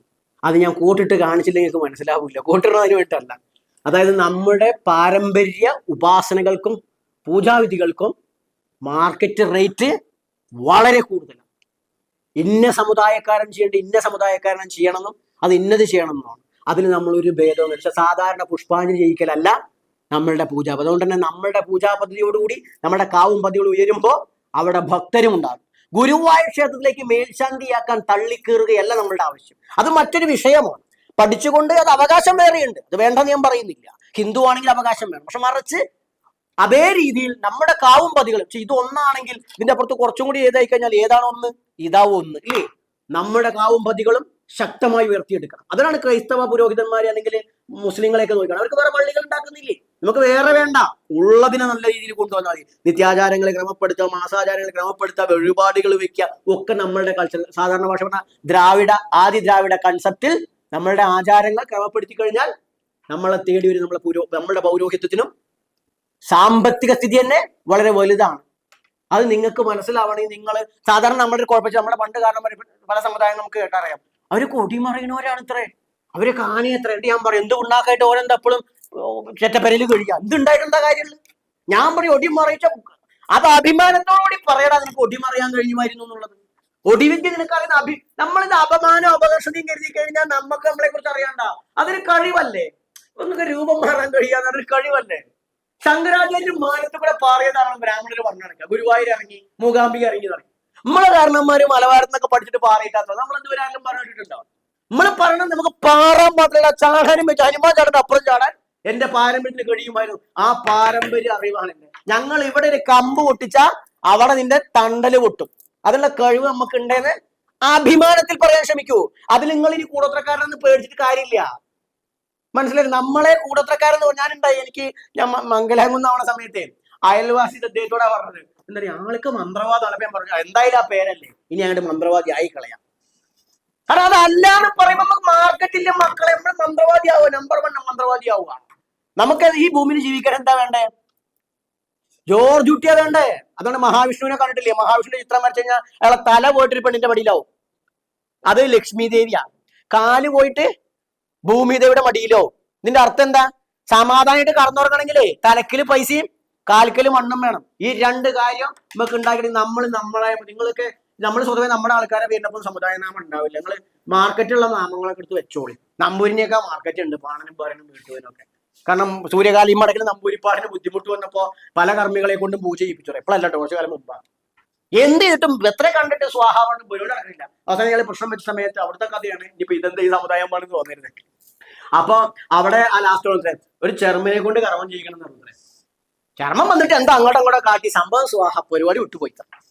അന്ന് അയാൾ ദക്ഷിണായിട്ട് അയാൾ എന്താ പറഞ്ഞ അമ്പറാം കണ്ടുണ്ടാവും. നമ്മൾ അമ്പറാം പറയരുത്, എനിക്ക് ഇത്ര ലക്ഷം വേണമെന്ന് പറയാം, ഇത്ര ലക്ഷം വേണമെന്ന് പറയാം. അല്ല ബാബാജി 1000 ഒന്നും ഇല്ലേ ചങ്ങാതിമാരെ? ലക്ഷങ്ങൾ വേണം. നമ്മുടെ പൂജയ്ക്ക് ലക്ഷങ്ങൾ തരാൻ ആളുകളുണ്ട്, നമ്മളതിനെ പ്രാപ്തരായാൽ മതി. ഇതെന്താ ബാബാജി ഇങ്ങനെ കച്ചവടം? ആ ബ്രാഹ്മണൻ എന്താ വെച്ചാ ദാനം പ്രതിഗ്രഹ ചെയ്വ, ദാനം വാങ്ങാ കൊടുക്കുക എന്നാണ്. ആ ദാനം മാത്രം വാങ്ങിയിട്ടാണ് അവർ ആ കാലത്ത് ഇരുന്ന് അവർ പടച്ചോറ് കഴിക്കട്ടോ. ഇന്ന് അങ്ങനെയാണോ? ശബരിമല അമ്പലത്തിൽ ജോലി കിട്ടിക്കഴിഞ്ഞാലേ ആൾക്കാർ പറയണേക്ക് എന്താ പറയാ, ഓ ഭഗവാന്റെ അനുഗ്രഹം അവിടെ വിളിച്ചു. എന്തനുഗ്രഹം? ഇപ്പൊ കണ്ടില്ലേ, അവിടെ അസലായിട്ട് ടോക്കൺ വീണെങ്കിൽ കൈക്കൂലി കൊടുക്കണം എന്ന് ഞാൻ കേട്ടറിഞ്ഞ കാര്യമാണ്, എനിക്ക് കണ്ടറിയില്ല. അപ്പൊ ഇനി കിട്ടിക്കഴിഞ്ഞാലോ ദയ്യാഭിഷേകത്തിന് പോകുമ്പോ പോയവരെങ്ങനെയാ നേരിട്ട് അയ്യപ്പനെ മേത്ത് ഒഴിക്കുകയാണോ? അവര് ഈ പറഞ്ഞ പോറ്റിമാരുണ്ടാവും ഇല്ല, ഏജന്റ് പോറ്റിമാര്, ഇവരെന്ന് കണ്ട് അവിടെ നിന്ന് കണ്ട് ലാസ്റ്റ് പറയുന്നത് മേൽശാന്തിനെ കാണണോ, അപ്പൊ അവിടെ നിന്ന് കൊടുത്ത് മേൽശാന്തിന്റെ കാലത്ത് അതിലൊരു ചെറിയ പുഷ്പം തരുന്നതിന് അവിടെ ദക്ഷിണ, തന്ത്രിക്ക് ദക്ഷിണ, ഇതൊക്കെ പാടെ കഴിഞ്ഞ് വരുമ്പോ ഓരോ മറ്റേ നമ്മളെ ബംഗാളികളോട് പണിക്കുന്ന പോലെ ഒരു പോകുമ്പോ ചാക്കിൽ ഏറ്റാൻ വേണ്ട ആൾക്കാരാ. അതായത് ഇതാണ് ഭഗവാന്റെ പുണ്യം. അതുകൊണ്ട് നമ്മൾ അവിടെ തിരക്കിട്ടും കാര്യമില്ല. അത് വേറൊരു വിഷയമാണ് കേട്ടോ. ശബരിമലയ്ക്ക് നമ്മുടെ അവകാശം കേവലം നമ്മുടെ മാത്രമല്ല, പട്ടികജാതി പട്ടിക പിന്നാക്ക വിഭാഗങ്ങളുടെ അവകാശങ്ങൾ നേടിയെടുക്കണം. ശബരിമലയിലെ ദേവതാസങ്കല്പങ്ങൾ വേറെയാണ്, ദേവതാസങ്കല്പത്തിന് വേറെയാണ്. അവിടെ നടക്കുന്ന എല്ലാ പ്രശ്നത്തിനും കാരണം ആചാരവൈരുദ്ധ്യമാണ്. അവിടെ കൃത്യമായിട്ട് മാളികപ്പുറത്തമ്മയ്ക്ക് ഗുരുജി ഉണ്ടായിരുന്നതാണ്. അത് 1000 ഉറുപ്പിക ഇതല്ല, ആരും എനിക്ക് വിരോധമില്ല, അത് വേണ്ടതാണ്. 18 പടിക്ക് താഴെ 36 ആടിനെ ബലി കൊടുത്തിട്ടാണ് അവിടെ ഗുരുജി ഉണ്ടായിരുന്നത്. അതിന്റെ അവകാശം മറ്റേ വാബരിയുടെ ആൾക്കാർക്കാണ് നമ്മുടെ ചരിത്രരേഖയിലുള്ളത്. നിങ്ങൾ വാബരിന് നിന്നോട് പറയരുത്, ആക്കണ്ടെങ്കിൽ അവിടുന്ന് നിർത്തി പോവാം. ബാബുരിന്റെ കാര്യങ്ങളിലെ ബാബുരിനൊക്കെ കൃത്യമായിട്ടൊരു വൈദിക ബ്രാഹ്മണിസത്തിന്റെ കാഴ്ചപ്പാട് മാത്രമാണ്. ബാബുരൻ എന്ന് പറയുന്ന കഥാപാത്രം അവര് പറയുന്നത് വെച്ചാല് ഈ ഭൂതനാഥോപാഖ്യാനത്തിൽ ഉണ്ട് എന്നാ പറഞ്ഞത്. ഭൂതനാഥോപാഖ്യാനത്തിൽ ബാബുരനാ പറഞ്ഞ ബാബരില്ല എന്നാണ്. എന്നിട്ട് പറഞ്ഞ ഭൂതനാഥോപാഖ്യാനം എടുത്തു കൊണ്ടുവരുന്നത്. ഈ ഭൂതനാഥോപാഖ്യാനം ബ്രഹ്മാണ്ഡ പുരാണത്തിന്റെ പകുതിയിലാണുള്ളത് എന്നാ പറഞ്ഞത്. ബ്രഹ്മാണ്ഡ പുരാണത്തിൽ ഇങ്ങനെ ഒരു കഥയേ ഇല്ല. അപ്പൊ എന്താ വെച്ചാൽ ഈ ബ്രഹ്മാണ്ഡ പുരാണം ഒന്നും ആരും തുറക്കൂല എന്ന് പണ്ടേ പിന്നെ അറിയാം. അപ്പൊ ബ്രഹ്മാണ്ഡ പുരാണത്തിന് വേണ്ടി ബാബുരനല്ല, ഈ മലദൈവ സങ്കല്പത്തിൽ മലവാര കുട്ടിച്ചാത്തന്മാരൊക്കെ ഇവിടെ ഉണ്ടല്ലോ, അതിൽ ഹനുമാൻ കുട്ടി വാനരക്കുട്ടിയായിട്ടൊരു മൂർത്തിയുണ്ട്. ഇപ്പൊ ഇവിടെയൊക്കെ ബപ്പുരൻ തെയ്യമൊക്കെ കാണാൻ പറ്റും അല്ലെ? കണ്ണൂർ ഭാഗത്ത് ബപ്പുരൻ തെയ്യം നിങ്ങൾ കണ്ടില്ലെങ്കിൽ ഇന്നിപ്പോ സെർച്ച് ചെയ്യാൻ യൂട്യൂബ് ഒക്കെ ഉണ്ടാവുന്നുണ്ട്. ഇത്തരം സങ്കല്പമാണ് അവിടെ ഉള്ളത്. ബപ്പുരൻ വാവരല്ല. അത് ഇവിടുത്തെ അടിസ്ഥാന വിഭാഗങ്ങളുടെ ദൈവസങ്കല്പ. പക്ഷെ എന്താണ് അത് പ്രശ്നം വെക്കുന്ന പോലെ അവിടെ ആകെ നടന്ന എരുമേലൊരു പ്രശ്നം വെപ്പ നടന്നത്. അത് പത്മനാഭ ശർമ്മ എന്ന് പറഞ്ഞിട്ട് ഇരിങ്ങാലക്കുട എന്നൊരു ശാളിനെ കൊണ്ട് വിഷ്ണുവിന്റെ നേതൃത്വത്തോട്ടോ പ്രശ്നം വെച്ചത്. അവിടെ പോയ ജ്യോതിഷന്മാർ നമ്മൾ വിളിച്ച പരിപാടി വെച്ചാല് ഇയാൾ രാശിയിലേക്ക് നോക്കില്ല അത്രേ. ഇയാൾ ഇരുന്നിട്ട് ആർക്കോ വേണ്ടിയിട്ട് ബാബുരനാണ് അവിടെ അമ്പലം കെട്ടണം എന്ന് പറയലാണ്, ഇതിക്ക് നോക്കൂലാന്ന്. അതായത് മുൻകൂട്ടി തയ്യാറാക്കിയ ഒരു പ്ലാനാണ്. ഇതനുസരിച്ച് അപ്പൊ ബാബുരൻ അമ്പലം കെട്ടി എന്താ കാര്യം? അവിടെ തന്ത്രി വന്നു, നമ്പൂരി വന്നു, പൂജ വന്നു. ആർക്കാ ഗുണം? ഹിന്ദുക്കൾക്കാണോ? ഹിന്ദുക്കൾക്ക് ഗുണമില്ല. ഹിന്ദുക്കൾക്ക് ഗുണം ഉണ്ടാവണമെങ്കിൽ ശബരിമലയിലും ഇവിടുത്തെ ക്ഷേത്രങ്ങളിലും അതാത് സമ്പ്രദായങ്ങളുടെ പൂജ നടക്കണം. ഇപ്പൊ കൊടുങ്ങല്ലൂരിൽ കണ്ടിട്ടില്ലേ? അത് പറഞ്ഞ കൊടുങ്ങല്ലൂരിൽ തന്നെ അടികയാണ് കൊടുങ്ങല്ലൂർ ക്ഷേത്രത്തിന്റെ അവകാശം എന്നുള്ള പോലെയാണ്. അല്ല, പുലപ്പാടത്ത് പോയവർക്കറിയാം. പുലപ്പാടത്ത് പോയവരുണ്ട് അവിടെ. പുലപ്പാടത്തുള്ള പുലയന്മാരുണ്ട്, അവിടെ വള്ളവന്മാരുണ്ട്, അവർക്ക് അവിടെ പാരമ്പര്യമുണ്ട്. മുത്തിക്ക് വസൂരിമാർക്കൊക്കെ വേറെ വേറെ പാരമ്പര്യക്കാരാ. അതിൽ ഒരാളാണ് അടികയും. പിന്നീട് വന്ന ശാക്തേയത്തിന്റെ ഒരു അവകാശം മാത്രമാണ് അടിക. പക്ഷെ അപ്പൊ അങ്ങനെയല്ല കാണുന്നത്. അപ്പൊ ഇവിടെ ക്ഷേത്രങ്ങളുമായി ബന്ധപ്പെട്ടുള്ള വരുമാനങ്ങൾ എല്ലാവർക്കും ഈക്വലായി കിട്ടാം. ഇപ്പൊ നമ്മൾ ദേവസ്വം ബോർഡ് പിരിച്ചുവിടണം. ഹിന്ദുക്കൾ പറയാണ് ഞാൻ നിങ്ങളോട് വേണം, നിങ്ങൾ അതിനോട് പക്ഷി ചേരരുത്, പിരിച്ചുവിടാൻ പാടില്ല എന്ന് പറയണം.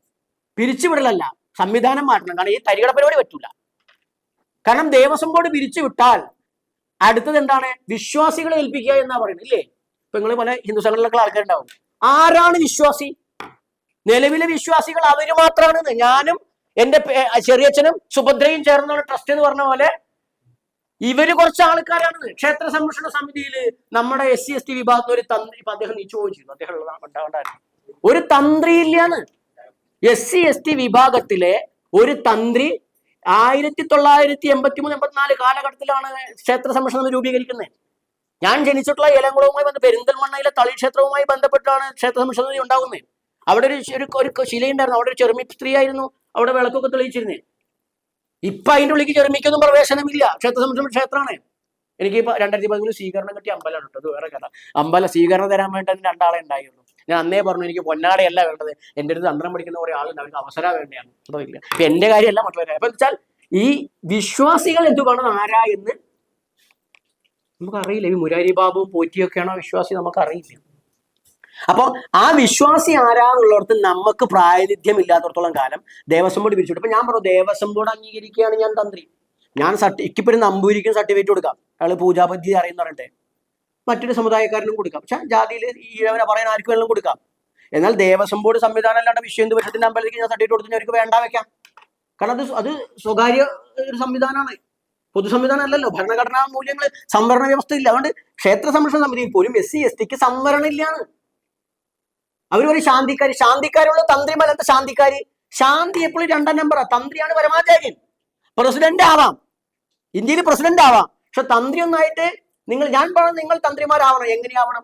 ബാബാജി സംസ്കൃതത്തിൽ പ്രതിഷ്ഠിക്കണോ? വേണ്ട. നിങ്ങൾ കല്ലെടുത്ത് വെച്ച് കുടിയേക്കണ ആരെങ്കിലും ഉണ്ടോ അവിടെ? ഇല്ല. നാരായണ ഗുരു പ്രതിഷ്ഠിച്ചത് എങ്ങനെയാ? അവിടെ അല്ല, കണ്ണാടി എന്നല്ല, അല്ല ഒരുപാട് സാധിച്ചു. നാരായണ ഗുരു ഈ പറഞ്ഞ പോലെ തന്നെയാണ്. അവിടെ 8-9 ദിവസം പോയിട്ട് ഓരോ മൂത്രമൊഴിക്കലിൽ ഓരോ മുണ്ട് മാറ്റി വിട്ടിട്ടാണോ നാരായണ ഗുരു പ്രതിഷ്ഠിച്ചത്? ആളാ വള്ളത്തിൽ പോയി മുങ്ങി കുറച്ച് പേര് കല്ല് കൊടുത്തൊന്നുമില്ലേ? ഇത് കാണണമെങ്കിലേ പണ്ട് കാരണന്മാര് കുടിയേക്കുന്ന സ്ഥലത്ത് പോയി വെക്കുക. അവിടെ പോയി കഴിഞ്ഞാൽ ബരി വരും. ഇപ്പൊ പിന്നെ പുഴയിൽ മുങ്ങാനൊന്നും പറ്റൂലല്ലോ. ബര് പാപ്പത്തിന് കുറച്ച് കല്ല് കൊണ്ടിട്ടുണ്ടാവും. ബരി പണി പറ്റൊന്ന് കുളിയും കഴിഞ്ഞ് കുറച്ച് കുടി ഉണ്ടായി, കുടി വരയ്ക്കാത്ത സമ്പ്രദായം ഉണ്ട് കേട്ടോ. അപ്പൊ എന്ത് ചെയ്യും? നേരെ വന്നു ഇതെടുത്തിട്ട് ഞാൻ കുടി വയ്ക്കാൻ പോവാണേ. അപ്പൊ കാരണന്മാരെ വീട്ടുകാർ അറിയും. ആയിക്കോട്ടെ, എന്നാലും പറയും ആണ് വെച്ചു. എന്നിട്ട് അയാളെ കളം വരച്ചു കുടിച്ചു. ദൈവമായി. ഇനി വേണം ഞാൻ ജോലിസിനോട് സാന്നിധ്യമായി നോക്കങ്ങൾക്ക് ഇത്രേ ഉള്ളൂന്ന്. അപ്പൊ അല്ല, ഇത് എങ്ങനെ ശരിയാവും? ഇത് ശരിയാവണം. കാരണം മറ്റേ ദിവസങ്ങളെടുത്ത് ദക്ഷിണ വാങ്ങുന്നതാണ് തന്ത്രമെങ്കിൽ അപ്പഴൊന്നും ഞങ്ങൾക്ക് വേണ്ട. ഞങ്ങളുടെ തപസ്സുണ്ട്. ഞങ്ങൾക്കൊരു കല്ല് വെച്ച് കഴിഞ്ഞാൽ അത് ദൈവമായി മാറും. നമുക്കൊരു കല്ല് വെച്ചാ അവിടെ ദൈവമായി. ഇപ്പൊ ആശാരിമാരടക്കം രീതി വരണം. ആശാരിമാരടക്കം ഞാൻ പറയണ്ട. ആശാരിമാര് അമ്പലമൊക്കെ കെട്ടിയിട്ട് പ്രതിഷ്ഠിക്കാൻ വേണം വേറെ ചെങ്ങൈനെ കൊണ്ട്. ആശാരിയുടെ പാരമ്പര്യത്തെ സ്ഥാപത്യം എന്ന് പറയുന്നത് സ്ഥപതി സ്ഥാപന രഹസ്യാൽ സർവശാസ്ത്ര വിശാരദ എന്നാണ്. എല്ലാ ശാസ്ത്രങ്ങളും വേണവനാണ് ആചാര്യാവേണ്ടത്. എന്നിട്ടോ ഇത്രയും വിഗ്രഹം കൊത്താൻ അറിയാം, അമ്പലം കെട്ടാൻ അറിയാം, പിന്നെ അത് കൊണ്ടാക്കാൻ വേണ്ടിയിട്ട് ഒരാളെ സഹായം വേണം. അവന് ക്ഷോനം തന്നെ പോയിട്ട് ഇതെന്താ ഈ സാധനം തലക്കി പിടിച്ചിരിക്കുക. ഇന്നോര് ചെയ്താലേ അത് മറ്റേ കഴിഞ്ഞ ദേവസ്വം ബോർഡ് വന്നിട്ടുണ്ടാകും നമ്മളെ രാധാകൃഷ്ണൻ. അദ്ദേഹം പറഞ്ഞു ഈ ആളുകളുടെ മനസ്സിൽ കയറിയിരിക്കുക. ഇന്നോര് ചെയ്താലേ നമുക്ക് തന്നെ നമ്മളിങ്ങനെ പ്രശ്നം വെച്ചാൽ അതേ വീട്ടിൽ പ്രേതങ്ങളുടെ ഒരു സാന്നിധ്യം ഉണ്ട്, ഒരു സുദർശനമൊക്കെ നടത്തണം. അപ്പൊ നമുക്ക് എന്താ തോന്നുന്നത്? അപ്പൊരു നമ്പൂരി വേണം. അല്ല, നമ്മളെ അപ്പുറത്തെ ചെക്കൻ ഓനൊന്നും ചെയ്താൽ ശരിയാവില്ല, നമ്പൂരിമാര് വന്നാൽ തന്നെ ശരിയാവും. പണ്ട് ഞങ്ങളെ നാട്ടിൽ എന്നെ പഠിപ്പിച്ച, എനിക്ക് 1ാം ക്ലാസ്സിൽ തറാപ്പറ പഠിച്ച ചാത്തവ മാഷുണ്ട്. ചാത്തവ മാഷ മകളുടെ കല്യാണം നടക്കാം. അപ്പൊ ഞാനന്ന് ഈ ഉപനയനൊക്കെ ചെയ്ത് പൂണൂലൊക്കെ ഇട്ട ടൈമാണ് കേട്ടോ, പൂജ പഠിക്കണം. പക്ഷെ എന്തൊക്കെ ഉണ്ടെങ്കിൽ പോലും എന്റെ മനസ്സിൽ ഈ ചില കാര്യങ്ങൾ കയറി വരുമല്ലോ. അപ്പൊ ഞാൻ ചെന്നപ്പോ യാദവ മാഷ് പറയണം, അതേ സദ്യ ഇന്ന നമ്പൂരിയുടെയാ, സൂപ്പർ അല്ലേ? ചാത്തവ മാഷ് ജർമ്മനാണ്. ചാത്തവ മാഷ്ക്ക് സദ്യക്ക് ഇന്ന ആള് വെച്ചപ്പോ സൂപ്പർ അല്ലേ എന്ന് എന്നോട് ചോദിക്കുക. വെച്ചാൽ ഞാനും ഇങ്ങനെ ഇരിക്കുകയല്ല. അപ്പൊ ഞാൻ അദ്ദേഹത്തെ ഇതാക്കുകയല്ല, പക്ഷെ പറഞ്ഞ ആ മൈൻഡ് സെറ്റ് നമുക്ക് ചോറ് വെക്കുന്നിടത്ത് പോലും നമ്മൾ പറയും ബ്രാഹ്മിൺസിന്റെ പേരാണെന്ന് പറയും. നമ്മൾ വാങ്ങാനും നമ്മൾ പ്രോത്സാഹിപ്പിക്കാനും നിന്നിട്ടല്ലേ. നിങ്ങൾ ആരെങ്കിലും ഇപ്പൊ ആവരാനോ പറയാനോ വള്ളവനായിട്ട് നിങ്ങൾക്ക് എന്തെങ്കിലും പ്രൊഡക്റ്റ് ഇറക്കിയ അല്ലെങ്കിൽ മാർക്കറ്റിൽ പോവോ നോക്കിയിട്ടില്ലാന്ന്. പോയിപ്പിക്കണമെങ്കിൽ ഞാൻ പറയേ, ഇപ്പൊ ഞാൻ ഈ സമൂഹത്തിൽ നിൽക്കുന്നുണ്ട്. ഞാൻ അസലായിട്ട് ഈ പേരിലാണ് ഞാൻ നിൽക്കുന്നത്. എനിക്ക് അത്യാവശ്യം മാർക്കറ്റ് ഉണ്ട് എന്റെ ഫീൽഡിൽ. ഞാനിവിടെ ബ്രാഹ്മണാന്ന് എഴുതിയ മാർക്കറ്റില്ല ചങ്ങാതിമാരെ. ബ്രാഹ്മണാന്ന് എഴുതിക്ക് മാർക്കറ്റിലാണ്. എന്റെ സ്വത്വത്തിലാണ് നിൽക്കുന്നത്. ഇപ്പൊ ഞാൻ കോട്ടിട്ട ആൾക്കാർ ഇതെന്താ കോട്ടാണ് ചെങ്ങായി, എന്റെ ആശയം, എന്റെ ഇഷ്ടം. ഞാൻ കോട്ടിട്ട് സൂട്ടിടും. ഞാൻ തുണിയില്ലാത്ത ഫോട്ടോസ് നിങ്ങൾക്ക് എന്റെ ഫേസ്ബുക്കിലൊക്കെ നോക്കിയാണ്. എനിക്ക് വസ്ത്ര ഒരു വിഷയമല്ല. അപ്പൊ വെച്ചാൽ ഞാൻ പറഞ്ഞു നമ്മളായിക്കൊണ്ട് ഞാൻ എന്തിനാ ഇങ്ങനെ സംസാരിക്കുന്നത്? നാടൻ ശൈലി സംസാരിക്കരുത് കേട്ടോ. അതായത് ഇങ്ങനെ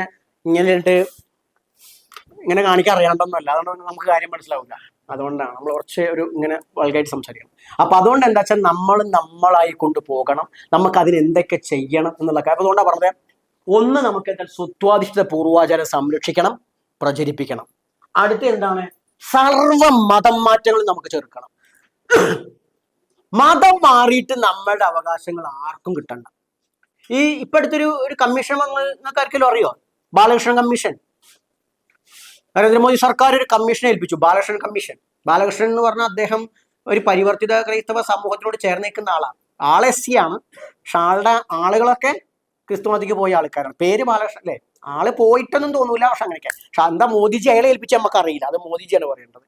അപ്പൊ എന്താ കേജ്രിവാൾ. അപ്പൊ അദ്ദേഹത്തിന്റെ വിഷയം എന്താ വെച്ചാല്, ഈ ബാലകൃഷ്ണൻ കമ്മീഷൻ വെച്ചിരിക്കുന്നത് മതം മാറിപ്പോയിട്ടുള്ള ക്രൈസ്തവർക്കും നമ്മളെ ഇവിടുന്ന് ക്രിസ്ത്യാനികൾക്കും മുസ്ലിങ്ങൾക്കും SC ST സംവരണം നൽകണം എന്ന് പറഞ്ഞിട്ട് ഈ മുസ്ലിങ്ങളും ക്രൈസ്തവരും മതം മാറിപ്പോയവര് അവിടെ കേന്ദ്ര ഗവൺമെന്റ് സമീപിച്ചിട്ട് സുപ്രീം കോടതിയൊക്കെ സമീപിച്ചിട്ടുണ്ട്. അപ്പൊ ഇത് എന്താ വേണ്ടത് അന്വേഷിക്കാനാണ് ബാലകൃഷ്ണൻ കമ്മീഷൻ വെച്ചത്. ബാലകൃഷ്ണൻ കമ്മീഷൻ എന്തായാലും ജസ്റ്റിസ് ബാലകൃഷ്ണൻ എന്തായാലും ശരി അവർക്ക് അനുകൂലമായിട്ട് എഴുതുള്ളൂ. കാരണം അതാ പറഞ്ഞു മോദി എന്തിനാ അയാളെ വെച്ചത്? അത് ശരിക്കും BJPന്റെ ഒരു രാഷ്ട്രീയ അടവാണ്. കാരണം അവര് ഹിന്ദു എന്ന് പറയുകയും ക്രൈസ്തവ പ്രീണനൊക്കെ വളരെ കൂടുതലാണ്. ഞാൻ പറയാതിരിക്കാൻ പറ്റില്ല, നമ്മൾ പുറത്തു പറയൽ മാത്രമേ ഉള്ളൂ.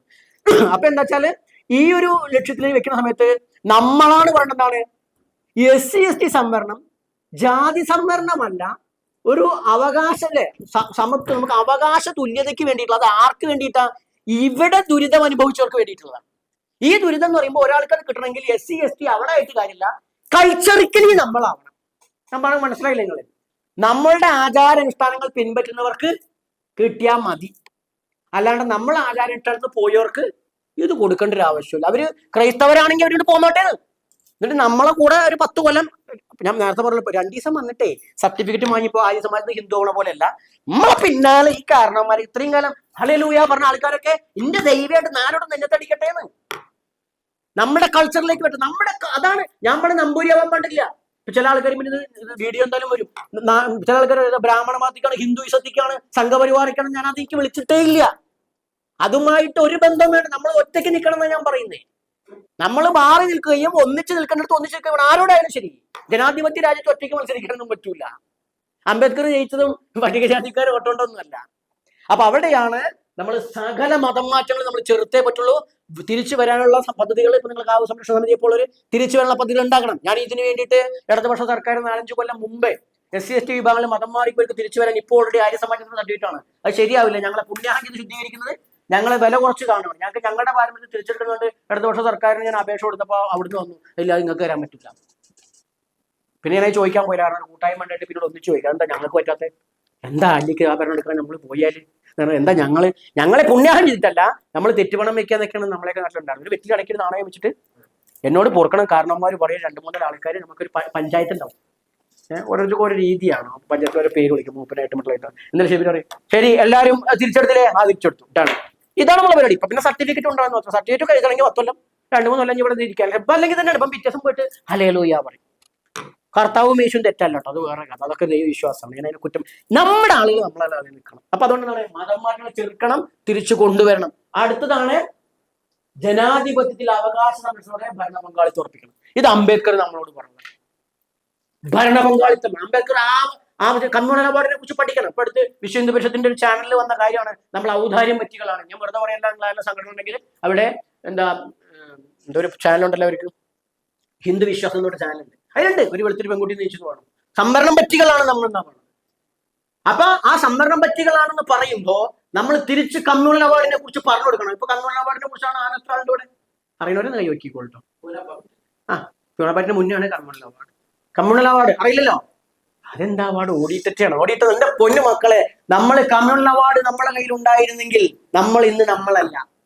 കമ്മ്യൂണൽ അവാർഡ് എന്ന് പറഞ്ഞു കഴിഞ്ഞാൽ ഇവിടെ നമ്മളിവിടെ ഈ പറഞ്ഞ സ്വാതന്ത്ര്യത്തിന്റെ ഭാഗമായിട്ട് ചർച്ച നടക്കുമ്പോൾ അംബേദ്കർ ഇന്ത്യ പോലെ ഇപ്പൊ ദേവസ്വം കൂടി വിളിച്ചോടുമ്പോ ഞാൻ എന്താ പറഞ്ഞത്? പറ്റൂല എന്ന് പറഞ്ഞത്. അപ്പൊ ഇന്ന ഹിന്ദുക്കൾക്കൊന്നും കണ്ടുവിടാണ്ടേ പോകും. ഇത് പറഞ്ഞ സ്വാതന്ത്ര്യം കിട്ടുകയും അംബേദ്കർ പറയല്ല ബ്രിട്ടീഷുകാർ പോകരുത്, അംബേദ്കർ ബ്രിട്ടീഷുകാർ പോകരുതെന്നാ പറഞ്ഞു. ഞാൻ ദേവസ്വം ബോർഡ് വിളിച്ചത് മുരാരി ബാബു മറ്റുള്ള കട്ടു ബാബാജി ദേവസ്വം ബോർഡ് കള്ളന്മാരുടെ കയ്യിലാണ്, നമ്മൾ ഹിന്ദുക്കൾക്ക് വേണ്ടേ? സമ്മതിക്കില്ല. പറയും ഇയാൾ താന്തോന്നിയാള് തെമ്മാടിയാള് ഹിന്ദു വിരുദ്ധനാണ് എന്നൊക്കെ എന്നെ അങ്ങനെയൊക്കെ വിളിക്കാതെ. അപ്പൊ 2 ദിവസം ഭീഷണി വരണ്ടായി. വേടനെ സപ്പോർട്ട് ചെയ്യുന്നത് വിഷയമുണ്ടോ? വേടനെ പിന്നെ ഞാനല്ലാണ്ട് പിന്നെ കണ്ഠരാജീവരെ സപ്പോർട്ട് ചെയ്യുന്നു. വേടനെ സപ്പോർട്ട് ചെയ്യുന്ന എവിടെയാ? വേടന്റെ കലക്കാണ് സപ്പോർട്ട്. വേടൻ എന്തെങ്കിലും പോരായ്മ ഉണ്ടെങ്കിൽ വേടൻ മനുഷ്യനാണ്, തിരുത്തി വരില്ലേ വേട്ടെ? ഇല്ലേ? അയാൾ പെണ്ണ് പിടിക്കുന്നെങ്കിൽ അത് ആ പെണ്ണിന് പരാതി ഉണ്ടെങ്കിൽ അത് പരിഹരിക്കപ്പെടണം, ഇല്ലേ? പക്ഷെ വേടനെ ഒറ്റ തിരിഞ്ഞ് ആക്രമിക്കുമ്പോ അതിന് കാരണം ജാതിയാവുമ്പോ അത് അംഗീകരിക്കാൻ എനിക്ക് പറ്റില്ല.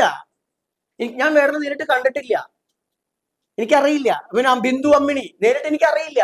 പക്ഷെ അവരുടെ മുഖത്തേക്ക് മുളക് പൊടി എറിഞ്ഞപ്പോ ഞാൻ അന്നും കണ്ടണ്ടേ അത് ചെയ്ത് തെറ്റാണ്. അവർ ചെയ്ത് തെറ്റാണെങ്കിൽ ശിക്ഷിക്കണം. അവർ ചെയ്ത് തെറ്റാണെങ്കിൽ തോന്നുന്നുണ്ടോ? അമ്പലത്തിൽ വിശ്വാസിയല്ലാത്ത ബിന്ദു അമ്മിണി പോയതാണ് കേട്ടോ തെറ്റ്. വിശ്വാസി അല്ലാത്ത ബിന്ദു അമ്മിണിയെ പോകുന്നത് ശരിയായ പ്രവർത്തനം ആയിരുന്നു. തെറ്റ് പറയുന്നത് ശരിയായ പ്രവർത്തനം അല്ല. പക്ഷെ നിയമപരമായിട്ട് അവർക്ക് അന്ന് അവിടെ പോവാൻ പറ്റുമോ? നിയമപരമായിട്ട് അവർക്ക് നിയമപരമായിട്ട് അന്ന് അവിടെ പോവാം. പക്ഷെ അവരുണ്ട് ആചാരലംഘനമായിട്ട് അവരുടെ മുഖത്തേക്ക് മുളക് പൊടി എറിഞ്ഞു. പക്ഷെ അതിനേക്കാൾ വലിയ ആചാരലംഘനം എന്താ? കളവ് കക്കുക എന്ന് പറഞ്ഞു കഴിഞ്ഞാല് ആരെങ്കിലും അംഗീകരിക്കുന്നുണ്ടോ? കട്ടവൻ അതാ ഇപ്പോഴും തിരുമേനിയും പോറ്റിയാണ്.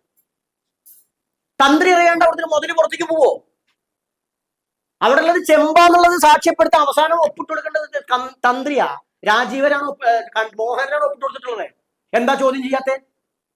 ബിന്ദു അമ്മണി കഴിയുമ്പോ പിറ്റേ ദിവസം പുണ്യാഹം ചെയ്തോടെ അറിയാം നിങ്ങൾക്ക്. എന്നാ മോഷണം എന്ന് പറഞ്ഞാൽ ചോര പ്രവൃത്തി എന്നാ പറയാ. ചോരൻ, കള്ളൻ. കള്ളം കയറി കഴിഞ്ഞാൽ ചോരശാന്തി ഹോമം നടത്തുന്ന ശുദ്ധിക്രിയയോടൊപ്പം. ചോരശാന്തി പറഞ്ഞാൽ ചോര വെച്ചിട്ടൊന്നല്ല ഞങ്ങൾ കരുതിയത്.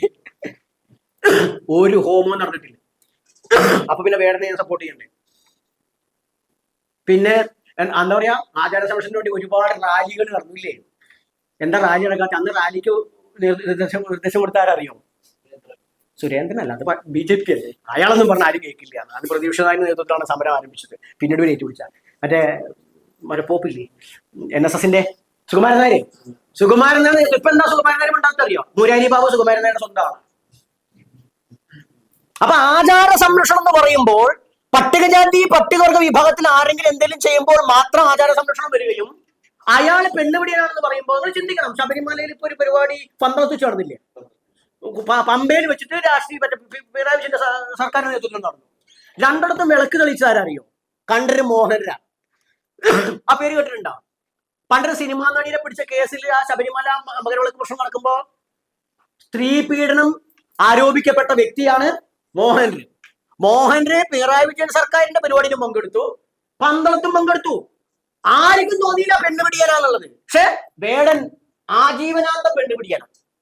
അയാളെ എന്താ വിളിക്കുക? എന്താ കഞ്ചാവ് കൊളി എന്ന് വിളിക്കും. അതെന്താ വേടൻ എന്താ പറഞ്ഞ കാര്യം? ഞാൻ പാണനല്ല, പറയനല്ല, വേട്ടുവനല്ല, ഒന്നും തോന്നണ്ട, ഞാൻ ഒരിക്കലും മയിലും ഇല്ല എന്നാ പറയണത്. അതെന്താ തെറ്റാവുന്ന എവിടെയാണ്? നിങ്ങൾ കൊടുങ്ങല്ലൂര് പോകുന്നവർക്ക് ആർക്കും തെറ്റായി തോന്നില്ല. അത് വലിയ പ്രശ്നമാണ്. അതൊന്നും അല്ല തന്നെ പറയുന്നേ. പിന്നെ അയാളുടെ രാഷ്ട്രീയം പറയാണ്. അയാളുടെ രാഷ്ട്രീയത്തെ തിരുന്നത്. അത് അങ്ങനെയല്ല. വേടൻ എന്ത് ചിലൊരു സൈബർ ആക്രമണമാണ്. അവിടെയാണ് ഞാൻ വേടന് അവാർഡ് കിട്ടിയപ്പോ വേടന്റെ സാഹിത്യത്തിനാണ് പിന്തുണ പ്രഖ്യാപിച്ചേ, വേടന്റെ സ്വഭാവത്തിനല്ല. അവിടെ ആശ്രമത്തേക്ക് വിളിച്ചു പറയാണ്, ഞങ്ങളാണ് നിങ്ങളെ എന്തോ ആക്കിയത്. എന്നോടല്ല, ഇവരോടാ പറഞ്ഞു, എന്നെയാണ് ആക്കിയത്. നീ മര്യാദയ്ക്ക് അടങ്ങി ചെയ്യുന്നുണ്ടെങ്കിൽ വിവരം അറിയുന്നു. ആ ഭീഷണിപ്പെടുത്താനുള്ള ചങ്കുറപ്പ് കൊടുത്ത് അപ്പൊ പറയും ഞങ്ങൾ RSSകാരല്ല, BJPക്കാരല്ല എന്നൊക്കെ പറയൂവര്. ഇവർക്ക് മെമ്പർഷിപ്പ് ഉണ്ടോ? BJPക്കാരാണ്, RSS മെമ്പർഷിപ്പ് ഉണ്ട്? ഇല്ല. അല്ല എന്ന് പറയുന്നുണ്ടെങ്കിൽ ഇപ്പൊ എനിക്കെതിരെയുള്ള ഭീഷണി ഒരു നമ്പൂരി സ്വാമിക്ക് നേരെയാണെങ്കിൽ ഇപ്പൊ ഇവർ പരാതി കൊടുത്തില്ലേ? എന്താ, ഞാൻ ഹിന്ദു സന്യാസിയോ ഹിന്ദു ആചാര്യനോ അല്ലേ? എന്താ ഇവിടുത്തെ ഹിന്ദു പരിവാറിനോ സംഘപരിവാറിനോ BJPക്കാരനോ ഒരു പരാതി കൊടുക്കാൻ തോന്നാത്തെ? ഞാനൊരു സ്വകാര്യ വ്യക്തിയൊന്നുമല്ല. ഞാൻ പൊതുവായിട്ട് നിൽക്കുന്ന ഒരാളാണ്. ഞാൻ സമുദായ ജാതി പിൻപറ്റുന്ന ആളുമല്ല. എല്ലാ ആൾക്കാരും എന്റെ കൂടെ ഉണ്ടേ. അപ്പൊ എന്താണ്, ഇവിടെയാണ് പട്ടികജാതി വിഭാഗക്കാര് നല്ലോണം ചിന്തിക്കണം. നമ്മളെ ഒറ്റ തിരിഞ്ഞ് ആക്രമിക്കാനുള്ള പരിപാടിയാണ്. നമ്മളിപ്പോ ഇദ്ദേഹം തന്നെ കൂട്ടുന്ന പറയും, ഇയാൾ ഇനി ഹിന്ദു ഐക്യവേദിയിൽ അല്ലെങ്കിൽ അതിന് വേണ്ടാന്ന് പറയും. ഞാൻ പറഞ്ഞത് അങ്ങനെ ആവരുത്. നമുക്ക് വർഗസ്നേഹം വേണം. അവർക്ക് വർഗസ്നേഹം അവർ കാണിക്കുമ്പോൾ തിരിച്ച് നമുക്കും വർഗസ്നേഹം വേണം. പക്ഷെ ബ്രാഹ്മണ വിരോധം വേണ്ട, നായർ വിരോധം വേണ്ട. അതിനോട് ഞാൻ യോജിക്കുന്നില്ല. അത് പറഞ്ഞാൽ എന്റെ അമ്മ നായരല്ലേ അന്വേഷിക്കുന്നതല്ല, അത് ഇവർ അന്വേഷിക്കാൻ തുടങ്ങിയിട്ടുണ്ട്. അതുകൊണ്ടല്ല, ഇന്നലത്തെ കാര്യം പറഞ്ഞുകൊണ്ട് നമുക്കൊരു ഗുണമില്ല മക്കൾ. ഇന്നും തന്നെ ഇപ്പൊ എന്നെ ഭീഷണിപ്പെടുത്തിയ മൈൻഡാണ്. ഭരണം കേരളത്തിൽ ഇല്ലാണ്ട് എന്നെ ഭീഷണിപ്പെടുത്തണേ. ഇപ്പൊ ഭരണം ഉണ്ടായിരുന്നെങ്കിലോ, ഇന്ന് ഇപ്പൊ ഇവര് പ്രഖ്യാപിച്ച പരിപാടിക്ക് നിങ്ങൾ ഒരു കറുത്ത തുണിയും വെച്ചിട്ട് നിങ്ങൾ അനുശോചനം രേഖപ്പെടുത്തും. ഒന്നുണ്ടാവുന്ന്. അത് സംഘടന ചെയ്തെന്നല്ല പറഞ്ഞതേ. ഈ സംഘടനയിൽ പ്രവർത്തിക്കുന്നവർക്ക് ഈ മൈൻഡ് ഉണ്ടെന്ന് ഞാൻ പറഞ്ഞതേ. പട്ടികജാതിക്കാരും പട്ടികവർഗക്കാരൊക്കെ ഇങ്ങനെ മതി, ഞങ്ങൾക്കിത് ചോദ്യം ചെയ്യാൻ പാടില്ല. നമ്മുടെ അവകാശം നമ്മൾ ഇനി പറഞ്ഞേ പറ്റുള്ളൂ. അതിന് ഇന്ത്യൻ ഭരണഘടനയെ മുറി. ഞാൻ ഇപ്പൊ അടുത്തൊരു കേസ് ഉണ്ടായിരുന്നു, ഈ പറഞ്ഞ തന്ത്രി സമാജത്തിന്റെ ഒരു കേസ് ഉണ്ട്, ഹൈക്കോടതിയിൽ പോയതാ. ഞങ്ങൾ മാത്രം പൂജിച്ചാൽ മതി, ഞങ്ങളുടെ ശിഷ്യരും ഞങ്ങളുടെ മക്കളാണ് പൂജിക്കേണ്ടത്, മറ്റുള്ള ഒരു ക്ഷേത്രത്തിൽ അവർ അശുദ്ധരാണെന്നാണ് പ്രഖ്യാപിച്ചത്. എന്നിട്ട് അവർക്ക് അനുകൂലമായിട്ടൊരു വാർത്ത കൊടുത്തത് ജന്മഭൂമിയാണ്. നമുക്കൊന്നും പറയാനുള്ള ജന്മഭൂമി ചോദിച്ചില്ല. തന്ത്രി സമാജത്തോട് ജന്മഭൂമി വാർത്തിട്ടു. അവര് അയ്യോ ഞങ്ങൾ പാവങ്ങളാണ് എന്നുള്ള വാർത്ത. അവര് പണ്ട് ഞാനൊക്കെ പോയിട്ട് ഞങ്ങൾ പറഞ്ഞു ഭരണഘടനാപരമായിട്ട് ഇത് ആർട്ടിക്കിൾ 16, 17 ഇതിന്റെയൊക്കെ ലംഘനമാണ്. ഇത് തൊട്ടുകൂടായ്മ കൊണ്ടുവരാനുള്ള ഇവരുടെ പരിപാടിയാണ്, അത് നടത്താൻ പാടില്ല. ഭരണഘടനാപരമായിട്ടുള്ള അവകാശങ്ങൾ ദേവസ്വം ബോർഡിലും വേണം. ഒരു തന്ത്രഗ്രന്ഥത്തിലും ഒന്ന് തന്ത്രി അച്ഛനാണെന്ന് പറയുന്ന പരിപാടി ഇല്ലല്ലോ. ഇതൊന്നും നമ്മൾ അംഗീകരിച്ചു കൊടുക്കരുത്. തന്ത്രി അച്ഛനാണെന്ന് എവിടെയും പാടില്ല. പിതാത്വ ആചാര്യ ശിഷ്യന് വിധിസ്ഥാനുണ്ട്. തന്ത്രി അച്ഛനാന്ന് പറഞ്ഞു കഴിഞ്ഞാൽ ഈ മകന്റെ സ്വത്ത് കട്ടുകൊണ്ട് പോകുമ്പോൾ അച്ഛൻ എന്താ പട്ടിണി കിടക്കാത്തെ? അച്ഛന് പട്ടിണി കിടക്കുന്നുണ്ട്. അപ്പൊ ഈ പറഞ്ഞ കൂടൽമാണിക്യ ക്ഷേത്രത്തിലെ ഭഗവാൻ എത്ര അച്ഛനാണെന്നറിയോ? കൂടൽമാണിക്യം ക്ഷേത്രം ഇപ്പൊ ശാന്തിക്കാര് മാല കെട്ടാനൊക്കെ ഭക്ഷണം ഉണ്ടാക്കുന്ന ക്ഷേത്രം കേട്ടിട്ടില്ലേ? 6 അച്ഛനാണ് അവിടുത്തെ ദൈവത്തിന്. ആ അമ്മേന്റെ കാര്യം ആലോചിച്ച് നോക്കി. ഇപ്പോഴും DNA ടെസ്റ്റ് നടത്തിയിട്ടില്ല ആരാണ് അച്ഛൻ എന്നറിയാൻ വേണ്ടി. 6 അച്ഛനാവാണ്. അച്ഛനല്ല, അത് ഇവരുടെ അവകാശം ഒതുക്കാൻ വേണ്ടിയിട്ടാണ്. അതൊക്കെ ക്രമാതീതമായ അവകാശങ്ങൾ ഇവിടെ നേടിയെടുക്കുകയാണ്. അവിടെ അങ്ങനത്തെ ക്ഷേത്രങ്ങളിൽ നമുക്ക് പ്രവേശനം ഇല്ലാണ്ടിരിക്കാൻ വേണ്ടി അവർ നോക്കുന്നേ. അപ്പൊ അതുകൊണ്ടാണ് പറഞ്ഞത് ഇതിനൊരു സംവിധാനത്തിൽ മാറ്റം ഉണ്ടായിട്ട് സ്വത്വത്തോട് കൂടിയിട്ട് ഞാൻ അവിടെ പൂജ പഠിക്കുന്ന പിള്ളേർ ദേവസ്വം ബോർഡ് ജോലി കിട്ടും. ഞാൻ എന്നോട് പറയാം, നിങ്ങൾ പോലെയനായിട്ട് അമ്പലത്തിൽ കയറിയാൽ മതി, പറയാനായിട്ട് കയറിയാൽ മതി. നിങ്ങൾ നമ്പൂരിയാവാൻ നിൽക്കണ്ട, ആയാലും നിങ്ങൾ അംഗീകരിക്കുകയാണെങ്കിൽ ആദ്യം ഇപ്പോൾ കേരളത്തിൽ നല്ലൊരു ഇപ്പൊ ദേവസ്വം ബോർഡ് തന്ത്രിയാവുമ്പോൾ എന്തായാലും ആദ്യത്തെ നമ്പൂരി ആരാവണം? ഞാനാവണം. നമ്പൂരിവാദാവേണ്ടതായിരുന്നു. നമ്പൂരിവാദ ആവൂല മക്കളെ, ആവാനും ശ്രമിക്കേണ്ട. നമ്മളാവണം. അതാണ് അഭിമാനം. ആ അഭിമാനം ഉണ്ടാക്കുന്ന രീതിയിലേക്ക് ആചാരങ്ങൾ പഠിക്കുക. എന്നിട്ട് അവിടെയാണ് നമ്മൾ അവസാനം പറഞ്ഞ പോയിന്റ്, ജനാധിപത്യത്തിൽ അവകാശം ഉറപ്പിക്കണം. എങ്ങനെ? BJP-ക്കാരനെ അവർ കണ്ടെത്തിക്കോട്ടെ, പട്ടികജാതിക്കാരനെ പട്ടികവർക്കാരെ അവർ കണ്ടെത്തിക്കോട്ടെ. പക്ഷെ അവൻ മത്സരിച്ച് വന്നു കഴിഞ്ഞാൽ ഞങ്ങൾ പറയണമെന്ന് കേൾക്കണം. അപ്പൊ എന്തോ പാർലമെന്റിൽ എന്തൊരു വിഷയം ഉണ്ടപ്പോ മുർമു പറയണ്ടായി, എന്റെ പാർട്ടി എന്നെ വിളിച്ചില്ല, അതെനിക്ക് പരാതിയുമില്ല. രാധാകൃഷ്ണൻ എന്താ പറയാ? രാധാകൃഷ്ണൻ പറയാം, എന്റെ പാർട്ടിക്ക് അങ്ങനെ ഇല്ല. ഇത് പറയാ അഭിപ്രായം ഇല്ലാത്തോണ്ടല്ല, ഈ ആളുകളൊപ്പം ഇല്ലാത്തോണ്ടാ. മുർമു ആണെങ്കിൽ മുർമു പറഞ്ഞതാണ്, എന്നെ വിളിക്കാത്ത എനിക്ക് പരാതി ഉണ്ട് എന്ന് പറയണം. കോവിന്ദ് പറയണം, ഈ പറയുന്ന ഈ ചങ്ങാതിയും പറയണം, രാധാകൃഷ്ണനും പറയണം എന്താണ്, എനിക്കും അഭിപ്രായം ഉണ്ട്. അത് പറയണമെങ്കിൽ എന്ത് വേണം? നമ്മളൊപ്പം നിന്നു കൊടുക്കണം. അതുകൊണ്ട് നമുക്ക് രാഷ്ട്രീയ ഭേദം വേണ്ട. നമുക്ക് മറ്റുള്ളവരെ പോലെ തന്നെയാണ്.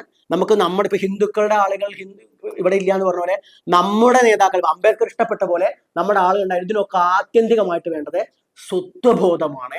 ആ സ്വത്വബോധത്തിൽ നിന്നുകൊണ്ട് അംബേദ്കർ പറഞ്ഞിട്ടുള്ള ജനാധിപത്യത്തിന്റെ ശീലകത്തേക്ക് കയറി പോവുക, അതാത് പാർട്ടിയിൽ നിന്നുകൊണ്ട് പോയിക്കോളി. അല്ലാണ്ട് സ്വന്തം പാർട്ടി ഉണ്ടാക്കിയിട്ട് നടക്കുമെന്നുള്ള കാര്യം നിൽക്കാൻ അതിന്റെ വിഷയമല്ല. അതൊക്കെ പിന്നീട് ആലോചിക്കേണ്ട കാര്യമാണ്. അപ്പൊ അതിലെന്ത് വേണം? ആദ്യം കുട്ടികളിലേക്കും തറവാട്ടിലേക്കും കാവുകളിലേക്കും ആചാരം വേണം. ഫിലോസഫി, നല്ല പ്രഭാഷകരുണ്ടായി വരണം. ഈ അമ്പലങ്ങളിലൊക്കെ നടക്കുന്ന ഭാഗവത സപ്താഹങ്ങളാണ്. ശാക്തേയക്കാവിൽ പോലും വൈഷ്ണവ ഭാഗവതമല്ല, ഭഗവതി ഭാഗവതം വേറെ തന്നെയുണ്ട്. വൈഷ്ണവ ഭാഗവതം വായിച്ചാൽ പറയും എന്താണ്, കണ്ടില്ലേ നാരദരെ അങ്ങോട്ട് നോക്കൂ, നാരദര് പറയണം അങ്ങോട്ട് നോക്കൂ, എന്താ പ്രാചീന വർഗസേ, അതാ രാജാവ് കൊന്ന കോഴി ആടും പോത്തൊക്കെ നോക്കിക്കണം കണ്ടില്ലേ. അപ്പൊ നരകത്തേക്കാണെങ്കിൽ ബലി കൊടുത്ത സാധനങ്ങളൊക്കെ നോക്കിക്കൊള്ളു. അതുകൊണ്ട് ബലി കൊടുക്കാൻ പാടില്ല. അപ്പൊ ഇത് കേൾക്കുമ്പോ എന്തായി, അവനാണ് തറവാട്ടിക്ക് കോഴിയെ ഇറക്കാൻ വേണ്ടി പോണ ജാനകിയമ്മ അല്ലെങ്കിൽ ജാനകിയടത്തി അമ്മയൊക്കെ വേറെ ടീം പോയി. ജാനകി ചേച്ചി എന്താവും, ഇപ്പൊ എങ്ങനെയാ ഇപ്പൊ കോഴിയൊക്കെ കൊടുക്കുക? അവിടെ പോയി കഴിഞ്ഞപ്പോ ഈ കോഴിയൊക്കെ പാടെ നമ്മളെ ഒത്തി ഒരുക്കൂലി. ഇതല്ലേ ഇപ്പൊ അയാള് പറഞ്ഞത്.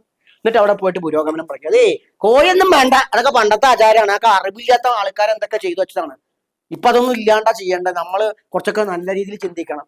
ഇത് പറയും. പിന്നെ അതിൻ്റെ ഇടയ്ക്ക് നാരായണ ഗുരുവിന്റെ കാര്യവും പറയും. അപ്പൊ അവിടെയാണ് ഇത് മാറണമെങ്കിൽ നമ്മൾ ഇങ്ങനെയല്ല, നമ്മളുടെ ആചാരം. ഇപ്പൊ തെയ്യം നടക്കുകയാണ്, ഇപ്പൊ ചാമുണ്ടിയൊക്കെ അല്ലേ, കരിഞ്ചാമുണ്ടി ദിവസം അതിനൊക്കെ നടക്കുന്ന ഒരു കരിഞ്ചാമുണ്ടി എന്താ അവിടെ നടക്കുന്ന ആചാരങ്ങൾ, ഇതിനെക്കുറിച്ച് ഒരു സാമാന്യന ഏതൊരു കാവിലും എന്തൊരു പരിപാടിക്കും ഒരു മണിക്കൂർ ചുരുങ്ങിയത് ഒരു പ്രഭാഷണം ഉണ്ടായിരിക്കണം നമ്മുടെ സംസ്കൃതിയിൽ ഊന്നിയിട്ട്. കാരണം നമ്മൾ കുറ്റം, ഞാൻ വീണ്ടും പറഞ്ഞു, ആയിരം നമ്പൂരിനെയും കുറ്റം വേണ്ടെന്താ കാര്യമില്ല. നമുക്കത് പ്രശ്നം വെച്ചാൽ നമുക്കതൊന്നും പ്രതിരോധിക്കാൻ കഴിയുന്നില്ല.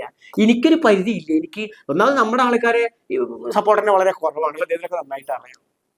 അവിടെയാണ് ഈ കൾച്ചർ നിലനിൽക്കണമെങ്കിൽ നമ്മൾ പഠിച്ച് നമ്മൾ തന്ത്രിമാരൊക്കെ പ്രതിഷ്ഠിക്കുമ്പോൾ 10 മിനിറ്റ് നിങ്ങൾ ഇവരുടെ കർമ്മത്തിന് പോകുന്ന സമയത്ത് എല്ലാവരും ഒന്ന് ഇരിക്കുമെന്ന് പറയും. ഇഷ്ടമുണ്ടെങ്കിൽ ഇല്ലെങ്കിലും അങ്ങോട്ട് തള്ളി കൊടുക്കുക 1 മണിക്കൂർ 5 മിനിറ്റ് കേൾക്കും. ഇതന്നെ. എന്നിട്ട് പിന്നെ ആ കാവിലെ നിത്യാചാരങ്ങളും വെക്കും. ഇത്തരം കാര്യങ്ങളൊക്കെ വേണം. ഇനി ഇങ്ങോട്ട് ചോദ്യങ്ങളും അഭിപ്രായങ്ങളും ഒക്കെ ആവാം. ഞാൻ ആദ്യമേ പറഞ്ഞു, എനിക്ക് കേൾവിക്കാരെ ഒരിക്കലും എനിക്ക് ഇഷ്ടമില്ല. കാരണം കേൾവിക്കാരെന്താ ഉണ്ടാവുക അറിയാം, ഇവിടുന്ന് കേൾക്കും, അപ്പുറത്ത് ഓൻ എന്തൊക്കെ അവിടെ ഇതാവരുത്. അത് ജനാധിപത്യമല്ല. കസേരയൊക്കെ നിങ്ങൾ ഇവിടെ ഇട്ടുന്നതുകൊണ്ട് ഞാൻ അവിടെ ഇരുന്നേ ഉള്ളൂ, അല്ലാണ്ട് അതല്ല. നമുക്ക് പരസ്പരം ചർച്ച ചെയ്തിട്ട് ഇപ്പോഴും തന്നെ ഈ കൂടിയിരുന്നു ഇത് കൂടിയിരുന്നത് ഇപ്പൊ മുസ്ലിങ്ങളുടെ എവിടെയും കണ്ടില്ല വെച്ചാൽ അവരൊരു തീരുമാനം എടുത്താൽ പിരിയാറ്. ബാക്കി ഞാൻ എല്ലാ സംഘടനകളിലും പോയി കണ്ടിച്ചാൽ തീരുമാനമൊന്നുമില്ല. കുറെ ആൾക്കാർ കൂടിയിരിക്കും, കുറെ ആൾ പ്രസംഗിക്കും, എന്നാ ശരി പിരിച്ചോട്ട് ചോറുണ്ടോളി പോയിക്കോളി. പണ്ടിട്ടുണ്ടായി ദളിതന്മാരുടെ സംഘടനയ്ക്ക് പോയ സമയത്ത് 2-3 വട്ടം ഞാൻ പോയി ആദ്യകാലത്ത്. അവിടെ എന്ന് വെച്ചാൽ ആൾക്കാർ നല്ല തിരക്കാവും. അവസാനം കോഴി ബിരിയാണിയാണ്. അന്ന് ഞാൻ ബിരിയാണി ഒന്നും കഴിക്കൂല കേട്ടോ. അന്ന് അവസാനം കോഴി ബിരിയാണിയാണ്. ഇത് കഴിഞ്ഞ് ആളാണ് പോയി. അവിടെ എന്തിനാ കൂടി വെച്ചാൽ കോഴി ബിരിയാണി, പിന്നെ അവിടെ സമ്മാന കൂപ്പണം ഉണ്ടാവും. ഇതിന് കൂടി അങ്ങനെ ആവരുത്. നമ്മൾ ഈ തീറ്റയും കൂടിയിട്ട് പിന്നാലെ മാത്രം പോയാൽ ഇനി രക്ഷയില്ല. പ്രകൃതി ഒരു വലിയൊരു പ്രവർത്തനത്തിലാണ്. ഒഴിവാക്കൽ പ്രക്രിയ എന്ന് പറയുന്നത് അത് നരേന്ദ്രമോദി സർക്കാരും പിണറായി വിജയൻ സർക്കാരും അല്ല ഒഴിവാക്കുന്നത്, പ്രകൃതിയാണ്. പ്രകൃതിയുടെ താളത്തിനനുസരിച്ച് കാര്യം മനസ്സിലാക്കിയിട്ടില്ലെങ്കിൽ അവിടെ ഒരു പട്ടികയും കഴുക്കോലൊന്നുമില്ല. പ്രകൃതി തട്ടിമാറ്റും. നിങ്ങൾ ചുറ്റും നോയിക്കോളുണ്ടും ആർക്കും വേണ്ടാത്തൊരു വിഭാഗമായി മാറിക്കൊണ്ടിരിക്കുകയാണ്. കാരണം നമുക്ക് രാഷ്ട്രീയ നിലപാടുകളും ഇല്ല, അത് വേറെ കഥയാണ്. അതുകൊണ്ടാണ് ഞാൻ പറഞ്ഞത്, കൃത്യമായി ദിശാബോധം വേണം. സ്വത്വത്തിൽ ഊന്നിയിട്ട് നിങ്ങളൊന്ന് നീറ്റ് നോക്കൂ.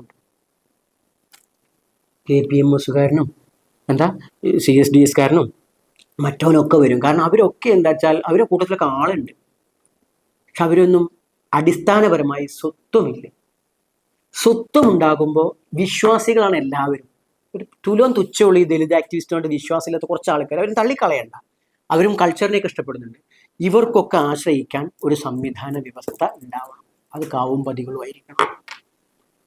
കാവിനെ ക്ഷേത്രവൽക്കരിക്കുന്നതിന് തെറ്റൊന്നുമില്ല, കാവിന്റെ സ്വഭാവം നിലനിർത്തിക്കൊണ്ട്. കാരണം ആളുകൾക്ക് ഒരു ക്ഷേത്ര കാഴ്ചപ്പാടൊക്കെ വന്നു തുടങ്ങിയിട്ടുണ്ട്. കാവിന്റെ സ്വഭാവം നിലനിർത്തിക്കൊണ്ട് ക്ഷേത്രങ്ങളാവാം. അതിനൊക്കെ മാർഗ്ഗങ്ങളുണ്ട്. അപ്പം നമുക്ക് പിന്നീട് എങ്ങനെ സ്ട്രക്ചർ എങ്ങനെ ക്ഷേത്രത്തിന്റെ വ്യവസ്ഥയിൽ കൊണ്ടുവരാൻ കാവാക്കി നിലനിർത്താം. കാരണം ഒരു ആഗ്രഹമാണ് ആളുകൾ. അപ്പം അത് പൂർണ്ണമായിട്ട് തള്ളിക്കളഞ്ഞ് കഴിഞ്ഞാൽ അങ്ങോട്ട് പോയുള്ളൂ. അങ്ങനെയല്ല. ക്രിസ്ത്യാനികൾ വരെ കൊടിമരം വെച്ചു, ജാറങ്ങളിൽ വരെ ദീപസ്തംഭം വന്നു. അപ്പം നമ്മളിത് വേണ്ട, ഇതൊക്കെ നമ്മളുടെ തന്നെയാണ്. അപ്പം ചില സംവിധാനങ്ങൾ എങ്ങനെ ഉൾക്കൊള്ളിക്കാം, അതൊക്കെ പിന്നീട് നമുക്ക് അതിനൊക്കെ വ്യവസ്ഥയുണ്ട്. എന്തോ ഭാഗ്യം കൊണ്ട് അത്തരം മേഖലയൊക്കെ കൈകാര്യം ചെയ്യാൻ പഠിക്കാനും മോഡേൺ എഞ്ചിനീയറിംഗ് ആയാലും ശരി വാസ്തുവിദ്യയിലും പഠിക്കാനും മനസ്സിലാക്കാനൊക്കെ പറ്റുന്നുണ്ട്. ആ ക്ഷേത്രവാസ്തുവിൻ്റെ ഒരു പുസ്തകം ഞാൻ എഴുതി വെച്ചിട്ട് കുറേ കാലം ഇതുവരെ പ്രിന്റ് ചെയ്യാൻ പറ്റിയിട്ടില്ല എന്ന് മാത്രം. അത് എഞ്ചിനീയർമാർക്ക് വേണ്ടി ചെയ്തിട്ടുള്ളതാണ്. ഈ സംസ്കൃത ശ്ലോകങ്ങളില്ല. A+B² പോലെ ഫുള്ള് ഇക്വേഷൻസ് ആണ്. ഒരു അമ്പലത്തിന്റെ കട്ടള പണിയാണെങ്കിൽ എങ്ങനെ അതിന്റെ സൈസ് എടുക്കണം, അപ്പൊ അതിന്റെ കൊടിമരമാണെങ്കിൽ എങ്ങനെ സൈസ്, ഒക്കെ ഇക്വേഷനാണ്. അല്ലാണ്ട് X ഉം Y ഉം വെച്ചിട്ടുള്ള പരിപാടികൾ മാത്രമേ ഉള്ളൂ. അല്ലാണ്ട് സംസ്കൃത ശ്ലോകം ഇല്ല. പക്ഷെ അത് ടൈപ്പ് ചെയ്യാൻ പ്രിന്റ് ചെയ്യാൻ പറ്റിയിട്ടില്ല. അപ്പൊ എന്തായാലും ശരി, ഇനി അങ്ങോട്ട് ഒരു ചർച്ച അഭിപ്രായങ്ങളോ എന്തെങ്കിലും കേട്ടിട്ട് പോയാൽ ഞാൻ ഇവിടെ വാതിൽ അടയ്ക്കാൻ പറയും. ഞാൻ ഉണ്ടാണ്ടിരിക്കാൻ പറ്റില്ല, അഭിപ്രായം വേണം. തുടങ്ങാം.